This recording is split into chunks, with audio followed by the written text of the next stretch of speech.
ಲೋಕದ ಜನಗಳು ನಮ್ಮನ್ನು ಬಲಹೀನರಾಗಿ ನೆನೆಸ್ಬೋದು, ಆದರೆ ನಾವು ಕರ್ತನ ಸನ್ನಿಧಿಯಲ್ಲಿ ಬಲಶಾಲಿಗಳಾಗಿದೆ. Hallelujah, hallelujah.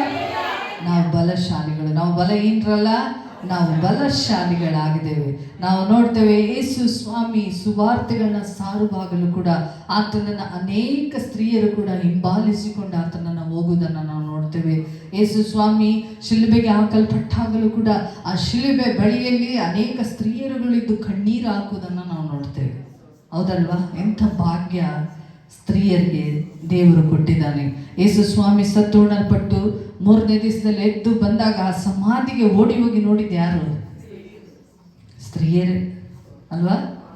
ಆತನ ಶಿಷ್ಯರು ಯಾರು ಹೋಗಿ ನೋಡಲಿಲ್ಲ. ಯೇಸು ಸ್ವಾಮಿ ಆತ ಶಿಷ್ಯರಿಗೆ ಹೇಳಿದ್ರು, ನಾನು ಸತ್ತು ಉಣಲ್ಪಟ್ಟು 3ನೇ ದಿವಸ ಎದ್ದು ಬರ್ತೀನಂತ ಹೇಳಿದರು ಅಲ್ವಾ? ಆದರೆ ಅವ್ರು ಯಾರು ನಂಬದೆ ಏನು ಮಾಡಿದ್ರು? ಭಯಪಟ್ಟು ಎಲ್ಲ ಹೋಗಿ ಮನೆ ಒಳಗೆ ಸೇರಿಕೊಂಡ್ರು. ಆದರೆ ಸ್ತ್ರೀಯರಾಗಿ ಭಯಪಡಲಿಲ್ಲ. ಓಡಿ ಹೋಗಿ ಸಮಾಧಿ ಹತ್ರ ಓಡೋಗಿ ಏನು ಮಾಡ್ತಾ ಇದ್ದಾರೆ? ಹೋಗಿ ನೋಡ್ತಾ ಇದ್ದಾರೆ. ಮಗ್ದಲಾದ ಮರಿಯಳು ಓಡಿ ಹೋಗಿ ಸಮಾಧಿ ಬಳಿಯಲ್ಲಿ ಹೋಗಿ ನೋಡುವುದನ್ನು ನಾವು ನೋಡ್ತೇವೆ. ಅಲ್ಲಿ ಯೇಸು ಸ್ವಾಮಿ ದೇಹ ಕಾಣದೇ ಇರುವಾಗ ಕಣ್ಣೀರಿಂದ ಅವಳು ಹೊರಗೆ ಬರುವುದನ್ನು ನಾವು ನೋಡ್ತೇವೆ. ಬೈಬಲಲ್ಲಿ ಇದೆ ತಾನೇ, ನೀವೆಲ್ಲರೂ ವಾಕ್ಯ ಕೇಳಿದ್ದೀರ. ಅವಳು ಕಣ್ಣೀರಾಗ್ತಾ ಇದ್ದಾಳೆ. ಕಣ್ಣೀರಾಗ್ತಾ, ಅಯ್ಯೋ ನನ್ನ ಸ್ವಾಮಿಯ ದೇಹ ಎಲ್ಲಿಟ್ಟಿದ್ದಾರೋ, ಯಾರೋ ತಗೊಂಡು ಹೋಗಿದ್ದಾರೆ ಎಂಬುದಾಗಿ ಅಳ್ತಾ ಇರ್ತಾಳೆ. ಆದರೆ ಯೇಸು ಅಲ್ಲಿ ಬಂದು ನಡುವೆ ನಿಂತ ಅವಳಿಗೆ ಹೇಳ್ತಾನೆ, ಮರಿಯಳೇ ಎಂಬುದಾಗಿ ಕರೆಯುವಾಗ ಆಕೆ ಕಣ್ಣೀರಿನಲ್ಲಿ ಅವಳು ಹೇಳ್ತಾಳೆ, ಯಾರು ತೋಟಗಾರನೆಂಬುದಾಗಿ ನೆನೆಸಿ, ಅಯ್ಯ ನನ್ನ ಸ್ವಾಮಿಯ ದೇಹವನ್ನೇ ನೀನು ಎಲ್ಲಿ ತೆಗೆದುಕೊಂಡು ಹೋಗಿಟ್ಟಿದೆಯಾ, ನನ್ನ ಕೊಡು ಎಂಬುದಾಗಿ ಕೇಳ್ತಾಳೆ. ಅದು ವಾಕ್ಯದಲ್ಲಿ ಬರೆಯಲ್ಪಟ್ಟಿದೆ. ಸುವಾರ್ತೆ 4 ಸುವಾರ್ತೆಯಲ್ಲಿ ನಾವು ನೋಡ್ತೇವೆ ಅದನ್ನು. ಆ ಮಾತನ್ನು ಯೇಸು ಸ್ವಾಮಿ ಮಗ್ದಲಾದ ಮರಿಯಳಿಗೆ ಹೇಳುವುದನ್ನು. ಆದರೆ ಯೇಸು ಸ್ವಾಮಿ ತಿರುಗಿ ಮರಿಯಳೇ ಎಂಬುದಾಗಿ ಕರೆಯುವಾಗ ಗುರುವೇ ಎಂಬುದಾಗಿ ಆಕೆ ಉತ್ತರವನ್ನು ಕೊಡುವುದನ್ನು ನಾವು ನೋಡ್ತೇವೆ. ಮೊದಲನೇದಾಗಿ ಮಗ್ದಲಾದ ಮರಿಯಳು ಯೇಸು ಸ್ವಾಮಿ ಸತ್ತೊರಳಿಂದ ಎದ್ದಲ್ಪಟ್ಟದನ್ನು ಮೊದಲನೇದಾಗಿ ಆಕೆ ಕಂಡಳು. ಅನೇಕ ಸ್ತ್ರೀಯರುಗಳನ್ನು ನಾವು ನೋಡ್ತೇವೆ, ಕಣ್ಣೀರಾಕಿ ಕಲ್ವಾರ ಶಿಲುಬೆಯಲ್ಲಿ ನಿಂತುಕೊಳ್ಳುವ ಕಲ್ವಾರ ಶಿಲುಬೆ ಹತ್ತಿರ ಅವ್ರು ಏನು ಮಾಡಿದ್ರು? ಎಲ್ಲರೂ ನಿಂತುಕೊಂಡು ಕಣ್ಣೀರು ಹಾಕೋದನ್ನು ನಾವು ನೋಡ್ತೇವೆ. ಯೇಸು ಸ್ವಾಮಿಯ ನೀವು ನೋಡಿ, ಅವರ ಸುವಾರ್ತೆಗಳು ಎಲ್ಲವೂ ನೀವು ತೆಗೆದು ಓದಿ ನೋಡಿ, ಯೇಸು ಸ್ವಾಮಿಯಿಂದ ಅನೇಕ ಸ್ತ್ರೀಯರುಗಳು ಗುಂಪೇ ಹಿಂದೆ ಅವರನ್ನು ಹಿಂಬಾಲಿಸಿ ಹೋಯ್ತು. ಇವತ್ತು ನಾವು ದೇವರ ಸನ್ನಿಧಿಗೆ ಬಂದಿದೆ. ನಾವು ಬಲಹೀನರಲ್ಲ, ನಾವು ಬಲಶಾಲಿಗಳು. ನಮ್ಮಿಂದೆಲ್ಲವೂ ಸಾಧ್ಯ. ಕರ್ತನು ನಮ್ಮನ್ನು ಬಲಹೀನವಾದ ಸಾಧನವನ್ನೇ ಬಲವಾಗಿ ಉಪಯೋಗಿಸುವಂಥ ದೇವರು. ಹಲ್ಲೆಲೂಯಾ. ವಾಕ್ಯದಲ್ಲಿ ಹೀಗೆ ಬರೆಯಲ್ಪಟ್ಟಿದೆ, ಬೇಡವೆಂದು ಬಿಟ್ಟ ಕಲ್ಲೇ ಮುಖ್ಯವಾದ ಮೂಲೆಗಲ್ಲಾಯಿತು. ಯಾರು ಬೇಡ ಅಂತೇಳಿ ನಿಮ್ಮನ್ನು ತಳ್ಳಿ ಬಿಟ್ಟಿರ್ಬೋದು, ನೀವು ಏನು ಪ್ರಯೋಜನ ಇಲ್ಲದಂದಾಗ ಹೇಳ್ಬಾರ್ದು. ನೀವು ಅದ್ರ ಬಗ್ಗೆ ಯೋಚನೆನೇ ಮಾಡಬೇಡಿ. ಲೋಕಕ್ಕೆ ನೀವು ಪ್ರಯೋಜನ ಆಗ್ತಿದ್ರು ಪರವಾಗಿಲ್ಲ, ಆದರೆ ಕರ್ತನಿಗೆ ನೀವು ಪ್ರಯೋಜನವಾಗಿ, ಹಲ್ಲೆಲೂಯಾ, ದೇವರಿಗೆ ನೀವು ಪ್ರಯೋಜನವಾಗುವಾಗ ಎಲ್ಲದರ ಮೇಲೆ ದೇವರು ನಿಮ್ಮನ್ನು ಉನ್ನತವಾಗಿಡ್ತಾನೆ. ಹಲ್ಲೆಲೂಯಾ. ನಾವು ವಾಕ್ಯದ ಕಡೆಗೆ ನಮ್ಮ ಗಮನವನ್ನು ಹರಿಸುವ ಅದಕ್ಕಿಂತ ಮುಂಚಿತವಾಗಿ 1-2 ನಿಮಿಷ ನಾವು ಪ್ರಾರ್ಥನೆ ಮಾಡುವ. ಎಲ್ಲರ ಕಣ್ಣುಗಳನ್ನು ಮುಚ್ಚುವ. ಹಲ್ಲೆಲೂಯಾ. ಪರಿಶುದ್ಧನಾದ ದೇವರೇ, ಸರ್ವಶಕ್ತನಾದ ದೇವರೇ, ನಿನ್ನ ಘನವುಳ್ಳ ನಾಮಕ್ಕೆ ಸ್ತೋತ್ರ. ಈ ದಿನದ ಕರ್ತನೆ, ಈ ಸ್ತ್ರೀಯರ ಒಂದು ಕೂಟವನ್ನು ನೀನು ಆಶೀರ್ವಾದ ಮಾಡುವುದಕ್ಕಾಗಿ ಸ್ತೋತ್ರ ಮಾಡ್ತೇನೆ. ಅಬ್ಬ, ನಾವಲ್ಲ ಸ್ವಾಮಿ, ನಾನಲ್ಲಪ್ಪ, ನೀನು ನಮ್ಮ ಮಧ್ಯದಲ್ಲಿ ಬರಬೇಕು ಸ್ವಾಮಿ. ಪವಿತ್ರಾತ್ಮನೇ, ನನ್ನನ್ನು ನಿನ್ನ ಕಂಟ್ರೋಲಿಗೆ ತೆಗೆದುಕೊಂಡು ನೀನು ಮಾತನಾಡು. ಆತ್ಮನೇ, ನೀನು ಸಹಾಯ ಮಾಡು, ನೀನು ಕಾರ್ಯ ಮಾಡು. ಬಂದಂಥ ಈ ನಿನ್ನ ಮಕ್ಕಳಿಗೆ ಸ್ವಾಮಿ ದೇವರೇ, ನಿನ್ನ ಶಾಂತಿ, ಸಮಾಧಾನ, ಕರ್ತನೆ, ಕರುಣೆ ಇವರ ಮೇಲೆ ಇಳಿದು ಬರಲಿಯಪ್ಪ. ವಾಕ್ಯಗಳನ್ನು ಕೇಳುವಾಗ ಹೃದಯಗಳು, ಮನಸ್ಸುಗಳು ತೆರೆಯಲ್ಪಡಲಿ. ಅದು ಕೇಳದಾಗೆ ತಡೆ ಮಾಡುವ ಎಲ್ಲ ಸೈತಾನ ಕಾರ್ಯಗಳು ಯೇಸುವಿನ ನಾಮದಲ್ಲಿ ಲಯವಾಗಿ ಹೋಗಲಿ. ಆ ವಾಕ್ಯಗಳು ಅವರ ಹೃದಯದಲ್ಲಿ ಬೇರೂರಿ, ಆಳವಾಗಿ ಕರ್ತನೆ ಬೇರೂರಿ ಅನೇಕ ಜನರಿಗೆ ಪ್ರಯೋಜನವರ್ತವಾಗುವಂತೆ ನೀನಿವತ್ತು ಕಾರ್ಯ ಮಾಡು. ನಿನ್ನ ಮಹಿಮೆಯಲ್ಲಿ ಚಲಿಸಲಿ ಸ್ವಾಮಿ. ನೀನು ಮಾತನಾಡಬೇಕು, ನೀನು ಅದ್ಭುತ ಮಾಡಬೇಕು, ನೀನು ಕಾರ್ಯ ಮಾಡಬೇಕು. ಮನಸ್ಸು, ಹೃದಯಗಳನ್ನ ನೀನು ಕರ್ತನೆ ತೆರೆಯ ಮಾಡಬೇಕಪ್ಪ. ನೀನು ನಡೆಸಬೇಕು. ಯೇಸು ನಾಮದಲ್ಲಿ ತಂದೆಯೇ, ಹಲ್ಲೆಲೂಯಾ, ಹಲ್ಲೆಲೂಯಾ. ನಾವು ವಾಕ್ಯದಲ್ಲಿ ನೋಡುವ ಪ್ರಕಾರ ನಾವೆಲ್ಲರೂ ಜನರಲ್ ಆಗಿ ತಿಳಿದುಕೊಳ್ಳುವಾಗ ಸ್ತ್ರೀ ಯಾವುದರಿಂದ ರೂಪಿಸಲ್ಪಟ್ಟಳು ಗೊತ್ತಿದೆಯಾ ನಿಮಗೆ? ಸ್ತ್ರೀ ಹೇಗೆ ಬಂದಳು ಭೂಮಿಗೆ? Do you know how the woman was created? ಹೇಗೆ ಸ್ತ್ರೀ ಉತ್ಪತ್ತಿ ಆದಳು? ಹೇಳಿ. How the ಹೇಳಿ first ಬಾಗಿ lady ಏನು was ಗೊತ್ತಿದೆಯೋ created? ಹೇಳಿ. ಹೇಳಿ. ಆದಾಮನ ಪಕ್ಕೆ ಎಲುಬನ್ನ ತೆಗೆದು ದೇವರು ಸ್ತ್ರೀಯಾಗ ಮಾಡಿದನೆಂಬುದಾಗಿ ನೋಡ್ತೇವೆ. Through the ಹೌದ್ ತಾನೆ? rib bone of Adam, God created woman. ಹೌದು ತಾನೆ? ಹೌದಾ ಇಲ್ವಾ? Is it? ಡೌಟಾ? Do you have any doubt? ಇಲ್ಲ ತಾನೆ? ದೇವರು ಆದಾಮನ ಪಕ್ಕಿಯ ಎಲುಬಿನಿಂದ ಒಂದು ಎಲುಬನ್ನು ತೆಗೆದು ಅವಳನ್ನು ಸೃಷ್ಟಿ ಮಾಡೋದನ್ನು ನೋಡ್ತೇವೆ. God removed one of the rib bone of Adam and made Eve. Hallelujah. ನಾವು ಆದಿಕಾಂಡ 2ನೇ ಅಧ್ಯಾಯ Let's turn our Bible to Genesis chapter 2. 2ನೇ ಅಧ್ಯಾಯ 22 ಮತ್ತೆ 23 ವಚನಗಳನ್ನು Verse 22 and 23. Genesis chapter 2, verse 22 and 23. ಯಾರು ಸಿಕ್ತಿ ಜೋರಾಗಿ ಓದಿ ಯಾರಾದರೂ. ಹೀಗಿರುವಲ್ಲಿ ಯೆಹೋವ ದೇವರು ಆ ಮನುಷ್ಯನಿಗೆ ಗಾಢನಿದ್ರೆಯನ್ನು ಬರಮಾಡಿ ಅವನ ಪಕ್ಕೆಯ ಎಲುಬುಗಳಲ್ಲಿ ಒಂದನ್ನು ತೆಗೆದುಕೊಂಡು ಅದರ ಸ್ಥಳವನ್ನು ಮಾಂಸದಿಂದ ಮುಚ್ಚಿ ತಾನು ಮನುಷ್ಯನಿಂದ ತೆಗೆದಿದ್ದ ಎಲುಬುವನ್ನು ಸ್ತ್ರೀಯಾಗಿ ಮಾಡಿ ಆಕೆಯನ್ನು ಅವನ ಬಳಿಗೆ ಕರೆತಂದನು. ಅವನು ಆಕೆಯನ್ನು ನೋಡಿ, ಈಗ ಸರಿ, ಈಕೆಯು ನನ್ನ ಎಲುಬುಗಳಿಂದ ಬಂದ ಎಲುಬು, ನನ್ನ ಮಾಂಸದಿಂದ ಬಂದ ಮಾಂಸವೂ ಆಗಿದ್ದಾಳೆ. ಈಕೆಯು ನರದಿಂದ ಉತ್ಪತ್ತಿಯಾದ ಕಾರಣ ನಾವೇ ಎನಿಸಿಕೊಳ್ಳುವಳು. ಆಮೆನ್. ಹಲ್ಲೆಲೂಯಾ. ಈ ವಾಕ್ಯದಲ್ಲಿ ನಾವು ಏನು ನೋಡ್ತೇವೆ ಅಂದರೆ 22ನೇ ವಚನದಲ್ಲಿ ಅಲ್ಲಿ ನೋಡ್ತೀವಿ, ದೇವರು ಆದಾಮನಿಗೆ ಗಾಢ ನಿದ್ರೆಯನ್ನು ಬರಮಾಡಿ ಅವನ ಪಕ್ಕೆ ಎಲುಬಿನಲ್ಲಿ ಒಂದು ಎಲುಬನ್ನು ತೆಗೆದು ಮಾಂಸದಿಂದ ಅದನ್ನು ಮುಚ್ಚಿ ಅದೇನು ಮಾಡ್ತಾ ನೋಡ್ತಾ ಇದ್ದೀವಿ, ಆ ಎಲುಬನ್ನು ಸ್ತ್ರೀಯಾಗ ಮಾಡಿದನೆಂಬುದಾಗಿ. ಹಲ್ಲೆಲೂಯಾ. ಇದು ಜನರಲ್ ಆಗಿ ನಿಮಗೆಲ್ಲರಿಗೂ ಗೊತ್ತಿರುವಂಥ ವಿಷಯವೇ. ಹೇಗೆ ಅವಳು ಆದಾಮನ ಪಕ್ಕೆಯ ಎಲುಬಿನಿಂದ ತೆಗೆಯಲ್ಪಟ್ಟಳೆಂಬುದಾಗಿ ನಾವು ನೋಡ್ತೀವಿ. He was made through the rib bone of Adam. ನಾವು ಆದಿಕಾಂಡದಲ್ಲಿ ನೋಡುವಾಗ ದೇವರು ಮೊದಲು ಆದಾಮನನ್ನು ಸೃಷ್ಟಿ ಮಾಡಿದರು ಮಣ್ಣಿನಿಂದ. In Genesis we see that God created Adam by the mud. ಆದರೆ ಅವಳನ್ನ ಮಣ್ಣಿನಿಂದ ಸೃಷ್ಟಿ ಮಾಡಲಿಲ್ಲ. But God did not create Eve by mud. ಆದರೆ ಆದಾಮನ ಪಕ್ಕೆ ಎಲುಬಿನಿಂದ ಸ್ತ್ರೀಯನ್ನ ತೆಗೆಯುವುದನ್ನು ನಾವು ನೋಡ್ತೇವೆ. But the first lady of this world was created by the rib bone of Adam. ಆ ಪಕ್ಕೆ ಎಲುಬು ತೆಗೆದ ತಕ್ಷಣ ಅವಳು ಸ್ತ್ರೀ ಅಲ್ಲ. Did Eve become when God removed the rib bone of Adam? ಅಲ್ಲ, ಆ ಎಲುಬಿಗೆ ಜೀವ ಇತ್ತಾ? Did she become alive? Did the rib bone had life? ಜೀವ ಇತ್ತಾ ಎಲುಬಿಗೆ? It had life? ಇಲ್ಲ ತಾನೆ. ಆದರೆ ದೇವರು ಆ ಎಲುಬಿಗೆ ಒಂದು ರೂಪವನ್ನು ಕೊಡುವುದನ್ನು ನಾವು ನೋಡ್ತೇವೆ. But we see that God gave the shape to that rib bone. Hallelujah. ಆ ಎಲುಬು ಒಂದು ನಿರ್ಜೀವವಾದಂಥ ಒಂದು ಎಲುಬು ಅಲ್ಲಿ ನೋಡ್ತೇವೆ ನಾವು ಅಷ್ಟೇ. We see that the dead or non-living bone. ಅದಕ್ಕೆ ಯಾವ ಜೀವ ಇಲ್ಲ, It did not have any life. ಯಾವ ಮಾಂಸಖಂಡಗಳಿಲ್ಲ, It did not ಚರ್ಮ have ಇಲ್ಲ, any skin or muscle. ಏನಿಲ್ಲ. ಮೂಳೆ ಅಲ್ಲಿಂದ ತೆಗೆದರು ದೇವರು. It has nothing, but God only removed the bone. ಆ ಎಲುಬನ್ನೇ ತಗೊಂಡೋಗಿ ನಿಲ್ಲಿಸಿದ್ರ ಆದಮನ ಹತ್ರ. Did God make him to stand in front of Adam only the rib bone? ಯಾವುದನ್ನು ಕರ್ಕೊಂಡೋಗಿ ನಿಲ್ಲಿಸಿದ್ರು? What God took and made to stand in front of Adam? ಏನನ್ನು ನಿಲ್ಲಿಸಿದ್ರು ಅಲ್ಲಿ? What God stood in front of ಹೇಳಿ. Adam? ಈಗ ಓದಿದ್ವಲ್ಲ ವಾಕ್ಯದಲ್ಲಿ, We have read before. ಯಾವುದನ್ನ ತಗೊಂಡೋಗಿ ಆದಾಮನ ಎದುರಿಗೆ ದೇವರು ನಿಲ್ಲಿಸಿದ್ರು? What did really God took and made to stand in front of ಎಲುಬನ್ನ ಅಥವಾ ಎಲುಬಿನಿಂದ ಉತ್ಪತ್ತಿ ಮಾಡಿದ ಸ್ತ್ರೀಯನ್ನ. What did God really take? Did he take the rib or did he take the women which made up of rib bone? ಯಾವುದನ್ನು ನಿಲ್ಲಿಸಿದ್ರು? ಆ ಎಲುಬಿನಿಂದ ಸ್ತ್ರೀಯಾಗಿ ಮಾಡಿ ಆ ಸ್ತ್ರೀಗೆ ಆ ಎಲುಬಿಗೆ ಒಂದು ರೂಪವನ್ನು ಕೊಟ್ಟು, ರೂಪ ಮಾತ್ರನ ಅದಕ್ಕೆ ಜೀವವನ್ನು ಕೂಡ ದೇವರು ಕೊಟ್ಟು ಜೀವಶ್ವಾಸವನ್ನು ಕೂಡ ಕೊಟ್ಟನು. God made Eve from the bone, and not only just from the bone, he made her to live by blowing his life. ಹಲ್ಲೆಲೂಯಾ. ಜೀವವುಳ್ಳ ಒಂದು ಸ್ತ್ರೀಯನ್ನ ಕರ್ಕೊಂಡೋಗಿ ಆದಾಮನ ಎದುರಿಗೆ ನಿಲ್ಲಿಸ್ತಾ ಇದ್ದಾರೆ. God made a living woman stand in front of Adam. ಈಗ ಆದಾಮನು ಅವಳನ್ನ ನೋಡ್ತಾ ಇದ್ದಾನೆ. Now Adam is looking at Eve.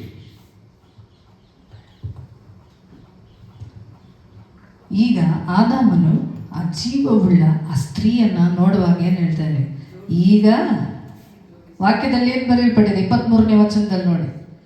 ಈಗ ಸರಿ. ಹೌದಮ್ಮ. ನನ್ನ ಎಲುಬಿನಿಂದ ಬಂದ ಎಲುಬು, ನನ್ನ ಮಾಂಸದಿಂದ ಬಂದ ಮಾಂಸವು ಆಗಿದ್ದಾಳೆ. ಆಮೆನ್. ಹಲ್ಲೆಲೂಯಾ. ಲೋಕದ ಎದುರಿಗೆ ನೀವು ಒಂದು ಎಲುಬುವಾಗಿ ಮಾತ್ರ ಕಾಣಿಸಿರ್ಬೋದು. ಪಕ್ಕೆಯಿಂದ ತೆಗೆಯುವಾಗ ಆ ಎಲುಬಿಗೆ ಜೀವ ಇಲ್ಲ, ಆದರೆ ಆದಾಮನೊಳಗೆ ಜೀವ ಇತ್ತು. ಆದಾಮನ ಪಕ್ಕೆಯಿಂದ ಒಂದು ಎಲುಬನ್ನು ದೇವರು ತೆಗೆದ್ರು.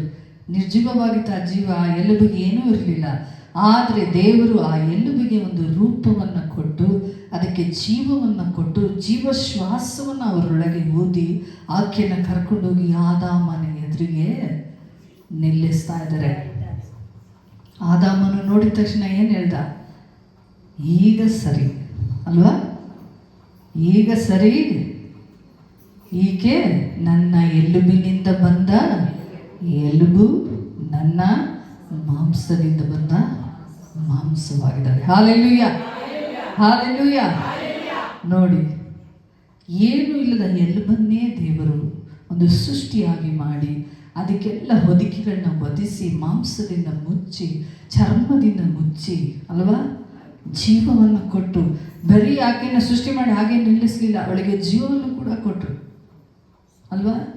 ಜೀವ ಇಲ್ಲದೋಗು ನಿರ್ಜೀವವಾದ ಒಂದು ವಸ್ತುವನ್ನು ತಗೊಂಡೋಗಿ ದೇವರು ನಿಲ್ಲಿಸಲಿಲ್ಲ, ಅದರೊಳಗೆ ಜೀವವನ್ನು ಕೊಟ್ಟು ಆದಾಮನ ಎದುರಿಗೆ ತಂದುಕೊಳ್ಳುವಾಗ ಅವನು ಹೇಳಿದ, ಈಕೆ ನನ್ನ ಎಲುಬು, ನನ್ನ ಮಾಂಸ, ಈಕೆ ನನ್ನ ಅವಳು ಎಂಬುದಾಗಿ ಆತನು ಸ್ವೀಕಾರ ಮಾಡಿಕೊಳ್ಳುವುದನ್ನು ನೋಡ್ತಾ ಇದ್ದೀವಿ. Hallelujah, hallelujah.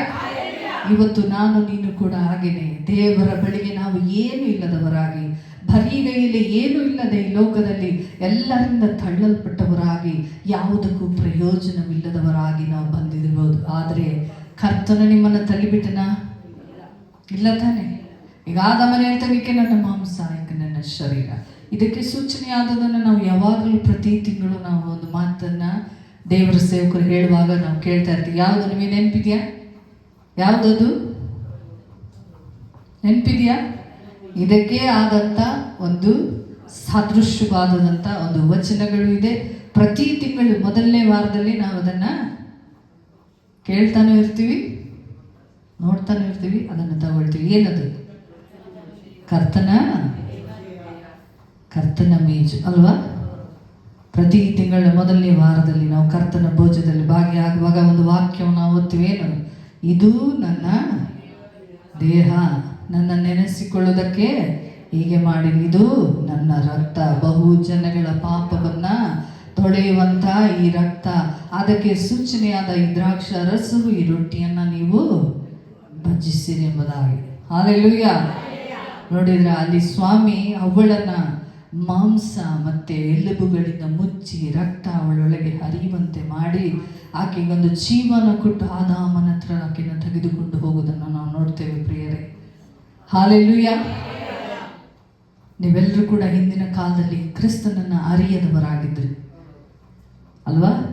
ನಾವೆಲ್ಲರೂ ಕೂಡ ಕ್ರಿಸ್ತನನ್ನ ಅರಿಯದೆ ಲೋಕದಲ್ಲಿ ನಮಗೆ ಇಷ್ಟ ಬಂದ ಪ್ರಕಾರ, ಇಷ್ಟ ಬಂದ ರೀತಿಯಲ್ಲಿ ನಾವು ಜೀವಿಸ್ತಾ ಇದ್ವಿ. ನಮ್ಮದೇ ಆದ ಒಂದು ಕಾರ್ಯಗಳು ನಾವು ಜೀವಿಸ್ತಾ ಇದ್ವಿ. ಆದರೆ ಯಾವಾಗ ನಾವು ಕ್ರಿಸ್ತನನ್ನು ಕಂಡುಕೊಂಡು ನಮಗೂ ಕೂಡ ಒಂದು ದೇಹವನ್ನು ಆತನು ಕೊಟ್ಟಿದ್ದಾನೆ. ಅದು ಯಾವುದು ನಿಮಗೆ ಗೊತ್ತಿದೆಯಾ?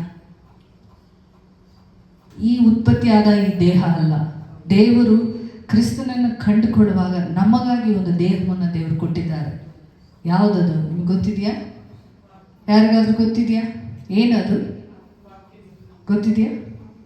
ಗೊತ್ತಿಲ್ವಾ? ಎಫೆಸ ಬರೆದ ಪತ್ರಿಕೆ ತೆಗಿರಿ ಎಲ್ಲರೂ. ಎಫೆಸ ಬರೆದ ಪತ್ರಿಕೆ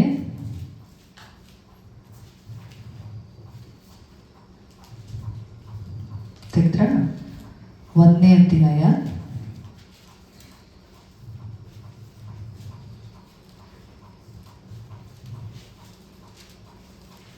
22-23 ಎಫೆಸ ಬರೆದ ಪತ್ರಕ್ಕೆ 1ನೇ ಅಧ್ಯಾಯ 22 ಮತ್ತು 23ನೇ ವಚನ. ಸಿಕ್ಕಿದವರು ಬೇಗ ಬೇಗ ತೆಗೆದು ಓದಿ. ಆತನು ಸಮಸ್ತವನ್ನು ಕ್ರಿಸ್ತನ ಪಾದಗಳ ಕೆಳಗೆ ಹಾಕಿದನು. ಇದಲ್ಲದೆ ಆತನನ್ನು ಎಲ್ಲದರ ಮೇಲೆ ಇರಿಸಿ ಸಭೆಗೆ ಶಿರಸ್ಸಾಗಿ ನೇಮಿಸಿದನು. ಸಭೆಯು ಆತನ ದೇಹವಾಗಿದೆ. ಎಲ್ಲವನ್ನು ಎಲ್ಲ ಸಂಬಂಧದಲ್ಲಿ ವ್ಯಾಪಿಸುವಾತನಿಂದ ಅದು ಪರಿಪೂರ್ಣತೆ ಉಳ್ಳದಾಗಿದೆ. ಹಲ್ಲೆಲೂಯಾ. ಈಗ ಗೊತ್ತಾಯ್ತಾ ಯಾವ ದೇಹದಲ್ಲಿ ನಾವು ಬಂದಿದ್ದೀವಿ? ಈಗ ಯಾವುದದು? ಸಭೆ. ಹಲ್ಲೆಲೂಯಾ. ಎಲ್ಲಿ ಬಂದಿದ್ದೀರಿ? ಈಗ ನೀವು ಎಲ್ಲಿದ್ದೀರಾ? ಎಲ್ಲಿ ಕೂತಿದ್ದೀರಿ? ನೀವು ಆಲಯದಲ್ಲಿ ಕೂತಿದ್ದೀರಿ. ಈ ಸಭೆಗೆ ಶಿರಸ್ಸು ಯಾರು? ಯೇಸು ಕ್ರಿಸ್ತನು ಅಲ್ವಾ? ಈ ಸಭೆಗೆ ತಲೆ ಯೇಸು ಸ್ವಾಮಿ ಆಗಿದ್ದಾನೆ. ಈ ಸಭೆಯು ಏನಾಗಿದೆ? ಕ್ರಿಸ್ತನ ದೇಹವಾಗಿದೆ. ಹಲ್ಲೆಲೂಯಾ.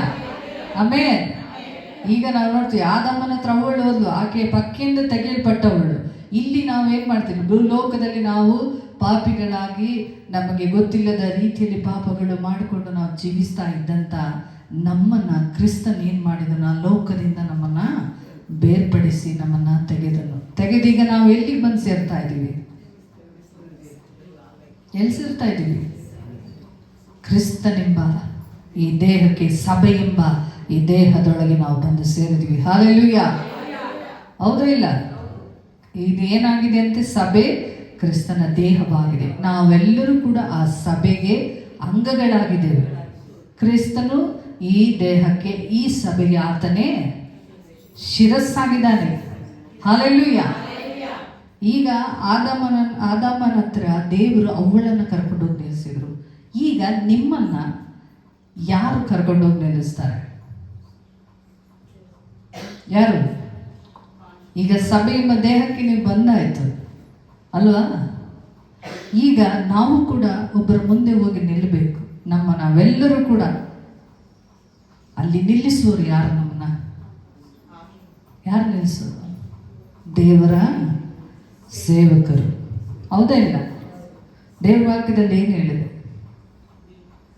ನಿಮ್ಮ ಸಭಾನಾಯಕರ ಮಾತನ್ನ ಕೇಳ್ರಿ, ಅವರು ಲೆಕ್ಕ ಒಪ್ಪಿಸುವವರಾಗಿದ್ದಾರೆ ಎಂಬುದಾಗಿ ವಾಕ್ಯದಲ್ಲಿ ಬರೆಯಲ್ಪಟ್ಟಿದೆ.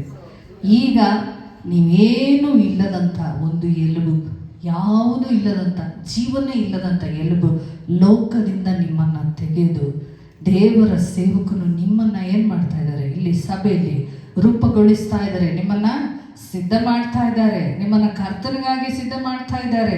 ಕರ್ತನಿಗಾಗಿ ನಿಮ್ಮನ್ನು ಸಿದ್ಧ ಮಾಡೋದಕ್ಕೋಸ್ಕರ ಅನೇಕ ಕಾರ್ಯಗಳು ಪ್ರಾರ್ಥನೆ ಮಾಡ್ತಾ ಇದ್ದಾರೆ. ನಿಮಗಾಗಿ ಎಲ್ಲವನ್ನ ಮಾಡಿ ಏನು ಮಾಡ್ತಾ ಇದ್ದಾರೆ?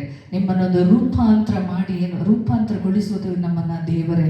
ನಿಮ್ಮನ್ನು ವಾಕ್ಯದಲ್ಲಿ, ಪ್ರಾರ್ಥನೆಯಲ್ಲಿ, ಪ್ರತಿಯೊಂದರಲ್ಲೂ ಕೂಡ ನಿಮ್ಮನ್ನು ಏನು ಮಾಡ್ತಾರೆ? ಸೇವಕರುಗಳು ಕ್ರಿಸ್ತನಿಗಾಗಿ ಸಿದ್ಧ ಮಾಡ್ತಾರೆ. ನಾವೆಲ್ಲರೂ ಕೂಡ ನಮ್ಮ ಮೊದಲಿಂಗನಾದ ಯೇಸು ಕ್ರಿಸ್ತನ ಮುಂದೆ ನಾವು ಹೋಗಿ ನಿಲ್ಲಬೇಕು. ಹಲ್ಲೆಲೂಯಾ. ಹಲ್ಲೆಲೂಯಾ. ಅವಳು ಹೋಗಿ ಆದಾಮನ ಬಳಿಯಲ್ಲಿ ನಿಂತಳು. ಈಗ ಸರಿ, ನನ್ನ ದೇಹ, ನನ್ನ ಎಲುಬು, ನನ್ನ ಮಾಂಸ ಬಂದು ಎಂಬುದಾಗಿ ಸಂತೋಷಪಟ್ಟನು.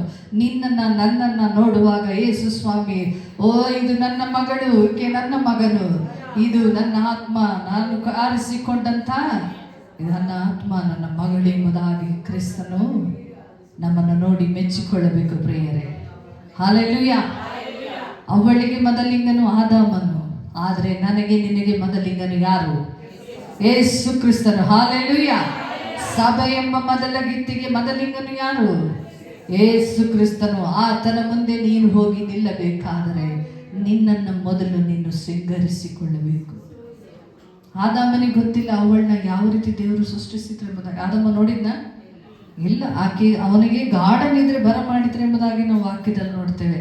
ಆದರೆ ಇಲ್ಲಿ ನಮ್ಮ ಮೊದಲಿಂಗನಾದ ಯೇಸು ಕ್ರಿಸ್ತನ ಮುಂದೆ ನಾನು ನೀನು ಹೋಗಿ ನಿಲ್ಲಬೇಕಾದ್ರೆ ನಮ್ಮನ್ನು ಏನು ಮಾಡ್ತಾರೆ? ತನ್ನ ಸೇವಕರ ಮುಖಾಂತರ ನಮ್ಮನ್ನಾತನ ತನ್ನ ಸೇವಕರ ಕೈಯಲ್ಲಿ ಕೊಟ್ಟಿದ್ದಾನೆ.